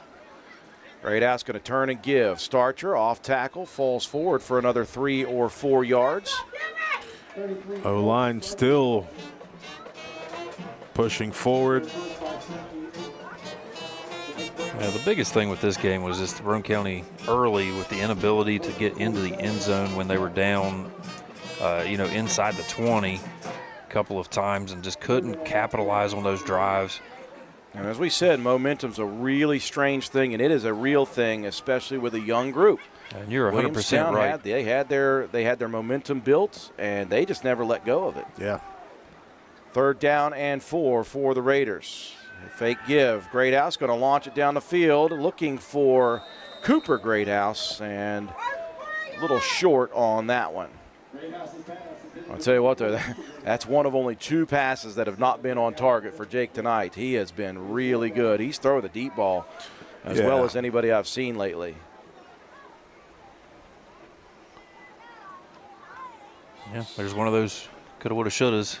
If that pass to Letourneau earlier would have connected, yeah, could have been a major momentum shift. But yeah, like you said earlier, Drew, this Williamstown team looks like a completely different team than what we saw the first 2 games. 4th down and 4 for the Raider offense. Letourneau in motion. Greathouse going to keep it himself. Lost his footing, stretches it out to the 45, and that's where the series will end. It looked like Jake just slipped a bit, although that was a design run for Jake. Just lost his footing and did a great job of trying to stretch to get the first down, but unable to do so. So 6:54 remaining in the ball game. And the Yellow Jackets obviously have been potent. Single receiver both sides. They just ran it off tackle the last touchdown. This one up the gut, and that's big yards. Moore, who scored earlier in the game, 6 yards deep before he got touched. And we'll start the clock moving.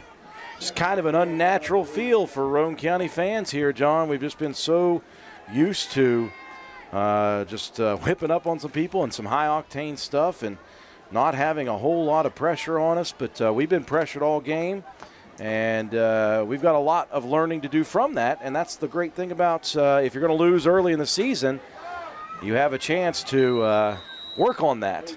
Yeah, absolutely. Tons of games left, and it gives our guys a chance to learn from our mistakes and build. And you know, you never know. You may end up seeing these guys later on down the road in a playoff game. Yeah. You don't know. But I will say that Williamstown has definitely improved. Yeah. From what we'd seen on film. But once again, you never slight these guys. You know what they're about. You know they're an 0-2 team and they're hungry. So I said it early in our pregame. I said the name on the front of the jersey, it's not like Roane County's scared of it, but it deserves respect because it's been a consistent program. And you know when Williamstown's playing, they're not out of a ball game ever. Yeah. Yellow Jackets going to call a timeout here as the play clock was running down. We'll take it with them, folks. 6:13 left in this one.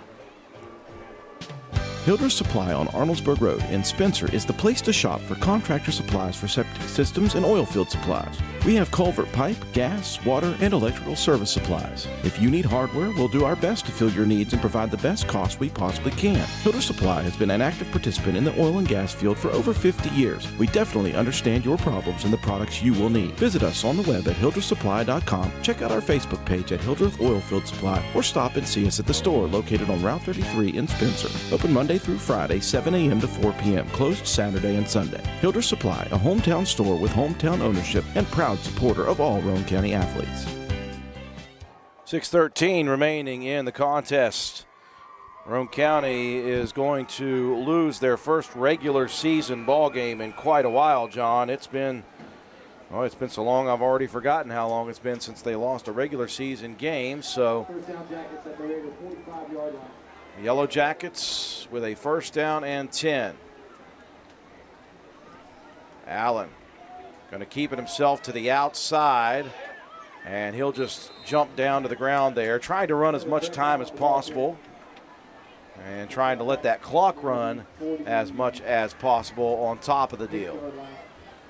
Roane County with 2 timeouts remaining. But I don't see Roane County using those timeouts. Nah, I think the writing on the wall here, you're just going to let this one be chalked up as a loss and a learning experience for Roane County. Allen turns and gives. Somebody grab that guy. Here he goes again. Kerr down the sideline. Kerr stays in bounds. And this is one heck of a phenomenal individual effort for a running back. I couldn't tell you the last time somebody chopped up Roane County's defense like this.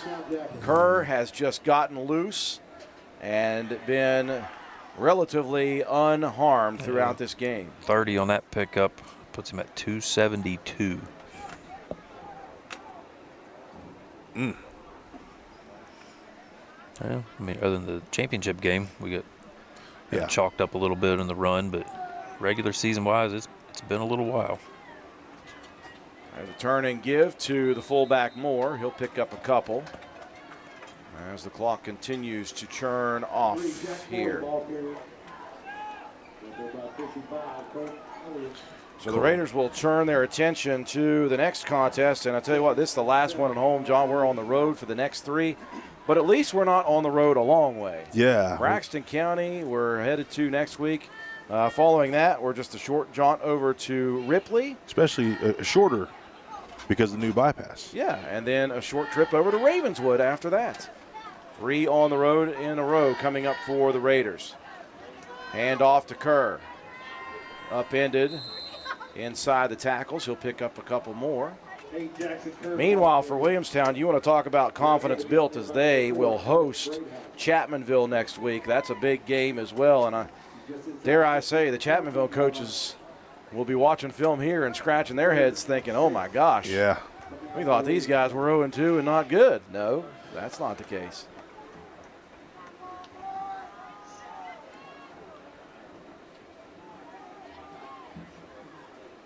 Allen under center. Gives it off tackle again. And, healthy respect here for Coach Beck. He is going vanilla right now. He's running clock down, and he's trying his best. You can't exactly tell Kerr just to fall when he gets loose. So, yeah, the only thing that would worry me is letting Kerr still be in the ball game right now. I know they're not looking to do anything crazy, but you never know. And with the way those guys run tonight, I mean, this could set your season up. Allen from the shotgun, going to keep it himself. Just kind of jitterbug into the teeth of the defense there, and it will be a turnover on down. So again, as we said, they flat out went vanilla there, John, and they were not interested. The Yellow Jacks were not interested in scoring there. They were just interested in trying to get the clock run out. And they will turn it back over to Roane County. The Raiders, 3 minutes and 3 seconds left in this one. Well, Williamstown turned up 3 minutes and 51 seconds off the clock there.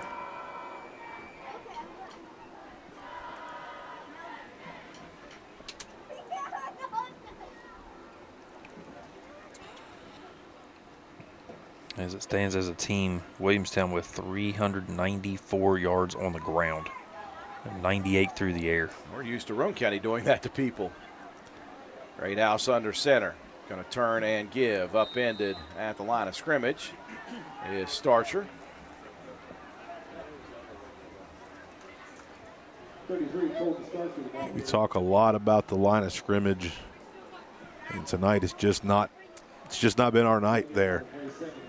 And again, it's so just weird to feel this way because we've gotten so used to being the ones bullying the other lines, and it's just this is how the other side feels sometimes. So, Great House misdirection carry there. Letourneau pulled forward for about 5.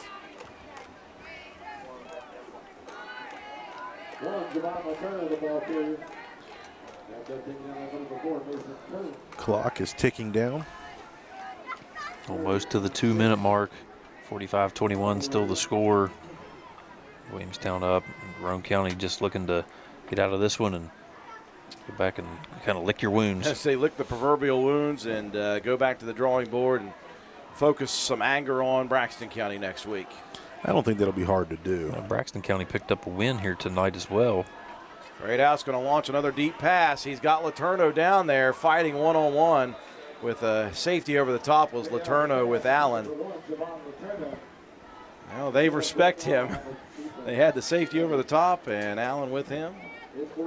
That'll stop the clock with 1:44 remaining on 4th down and 6.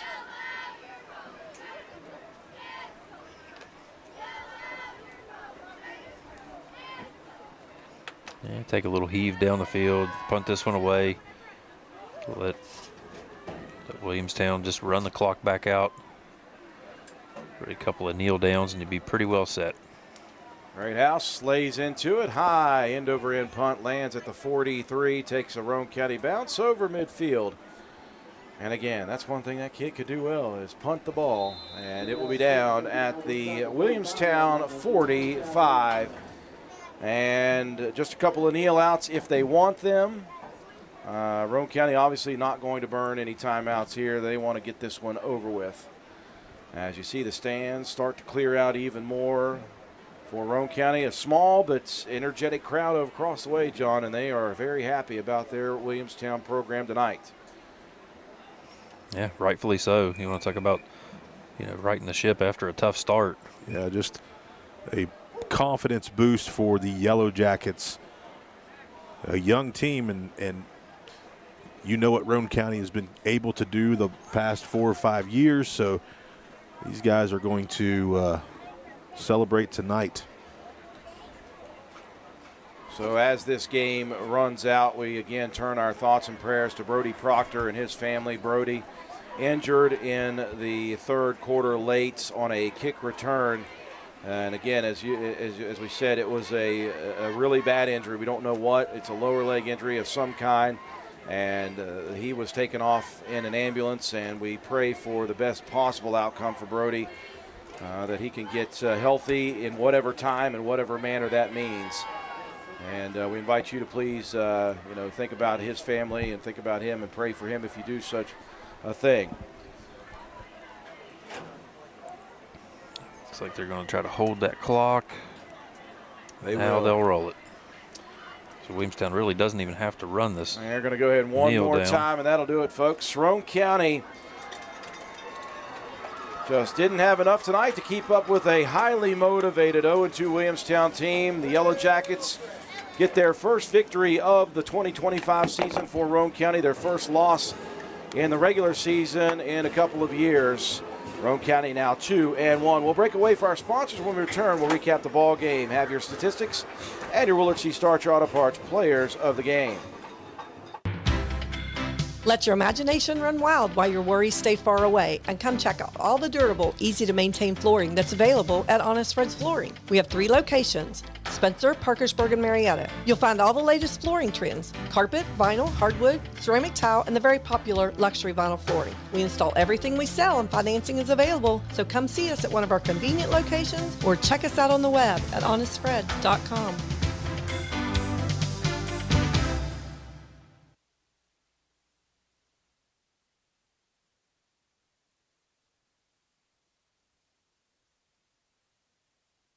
The Green Tag Clearance event continues at Garrett Ford with all vehicles in stock priced to sell.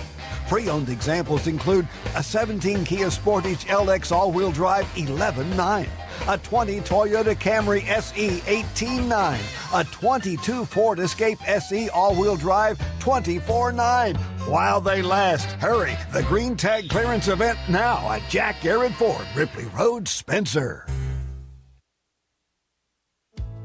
If you have been injured in an auto accident, don't wait to seek the compensation you deserve. At Joel Baker Law, we will work tirelessly to ensure you receive fair treatment and the maximum compensation possible. Contact us today for a free consultation. 304-500-9238. Your road to recovery starts here. Hey, are you serious? I like a good laugh. I bet you do too. Which is why I say, if all those insurance companies want to spend $1 gazillion on funny TV ads, go right ahead, as long as it's not my money that's paying for it. Here's how you get seriously good auto, home, business, or life insurance. Go to Erie Insurance. With Erie, a great price is just the start. You get unbelievable service, independent agents you can really trust, and superior products like Erie Rate Lock. You hear that? Rate Lock. The name says it all. For car insurance, it can't be beat. But hey, don't just take it from me. See for yourself why more than 90% of Erie customers stay with them year after year after year. Seriously. Your Erie insurance agent in Spencer is the Kirby Insurance Agency. Get a quote at 927-2544. That's 927-2544. Or visit kirbyinsurance.com.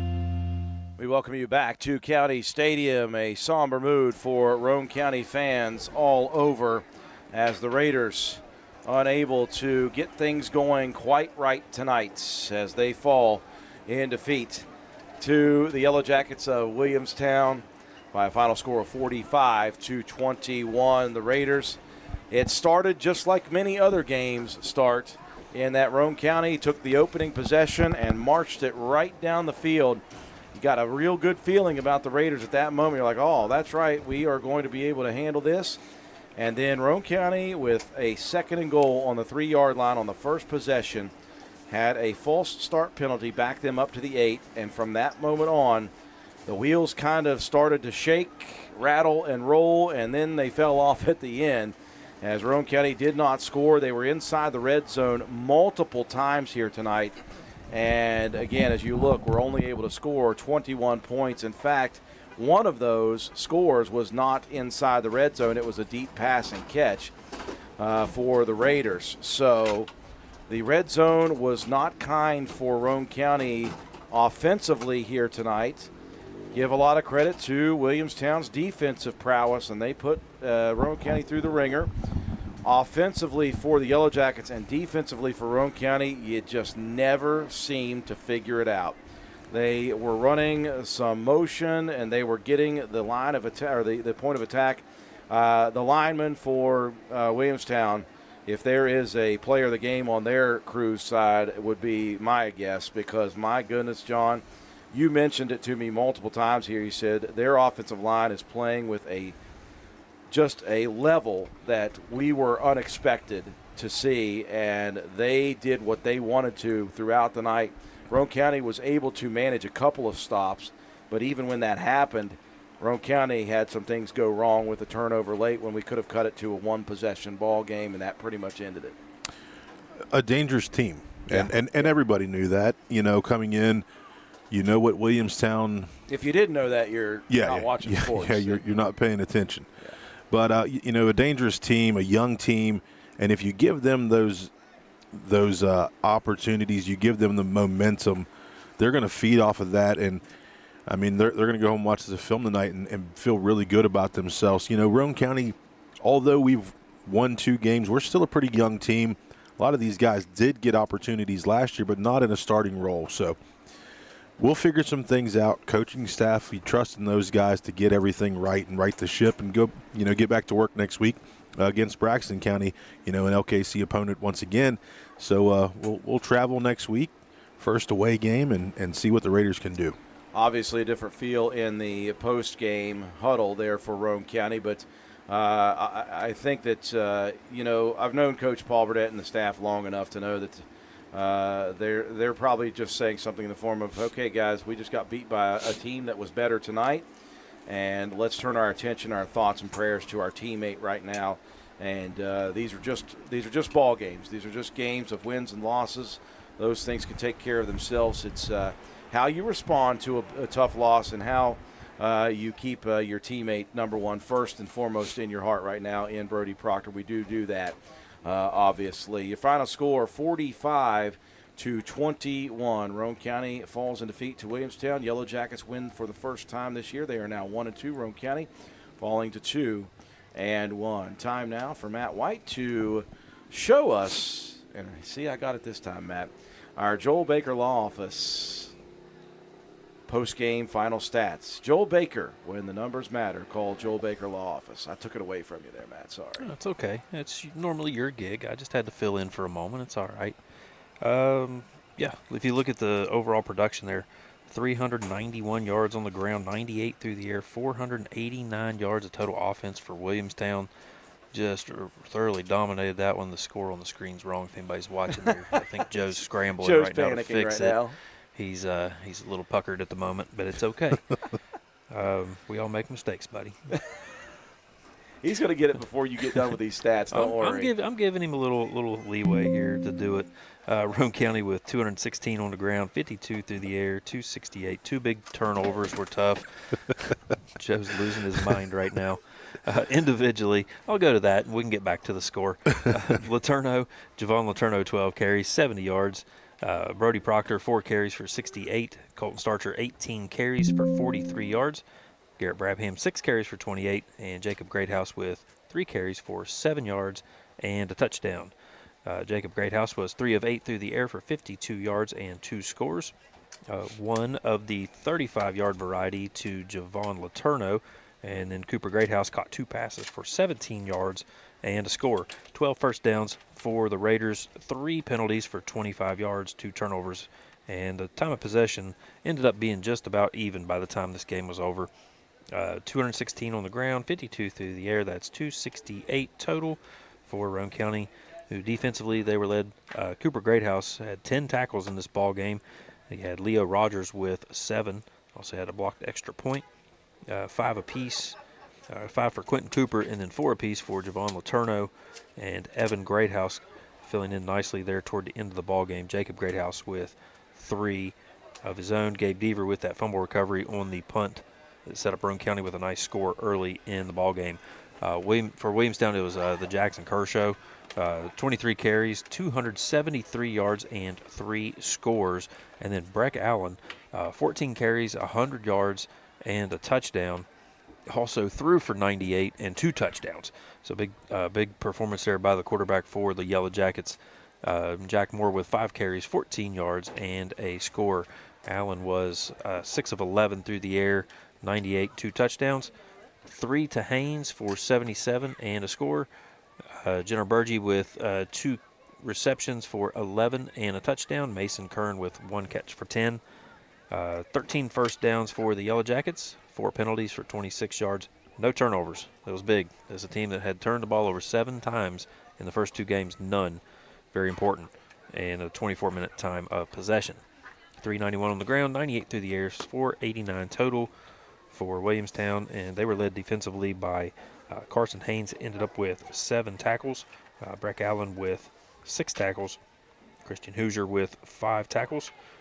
Blake Brown with 4, and Jack Moore with 4 as well. Burgee, 2 tackles, had a fumble recovery.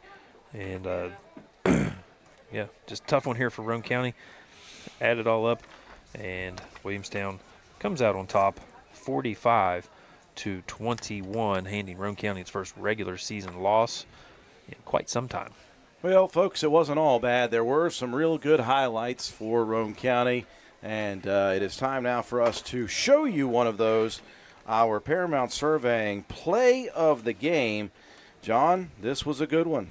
It was. So you're going to check out this play, and I'll tell you what's really impressive is that Joe McDonald got this one back for us, and it's a beautiful bomb to Tyler Letourneau, Javon Letourneau, Tyler. But a great play by the Raider offense. Jacob Greathouse once again throwing the ball so well here this evening. The Raiders get on the board, but not enough to come out with the victory here tonight.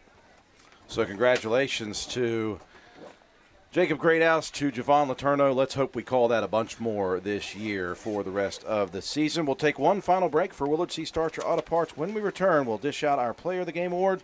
We'll wrap things up here from County Stadium. There is nothing to be confused about. Go to Willard Starchers for your parts, your welding gases, welding supplies, fire extinguishers, paint, antifreeze, oil filters, hydraulic hoses, and lots of other stuff you need. Open 7 days a week for your convenience. There is no confusion on where to shop. Need a battery? They have it. Propane? Yep. Paint for your car and equipment? Sure. Hole saw blades, jacks, and lots of tools? Absolutely. So why aren't you there already? They can't offer you a free ride to get there, but the coffee is always on for a free cup. Shop Willard Starchers, open 7 days a week. Dial 304-927-2520. Final score here tonight, Roane County falls in defeat to Williamstown 45-21. Time now for John Penna to distribute our Willard C. Starcher Auto Parts Players of the Game. Yeah, so I'm going to have to give it to Jacob Greathouse again, throwing the football around tonight. He was 3 of 8 for 52 yards and 2 touchdowns. And also Javon Letourneau, offense.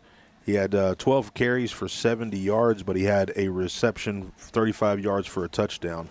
Defensively, I'm going to give the nod to, it's going to be, let me get my paper out here, Cooper Greathouse. He finished with 10 tackles, and then I believe Leo Rogers finished with 8 tackles and an extra point blocked. So those 2 guys will get the Willard C on the defensive side.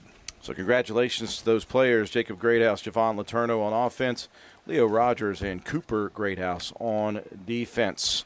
That will do it for us here tonight, folks. We will be off for the weekend. We'll come back at it. We'll hit up some Lady Raider volleyball action. We've got a scheduled cross-country broadcast this coming Tuesday. We'll see how that works out. And then Wednesday nights, we'll have the Raider Review at Route 33 Steakhouse. We invite you to join us for that. Come get a good meal. We'll talk this one over, all things Raider sports with Coach Paul Burdett.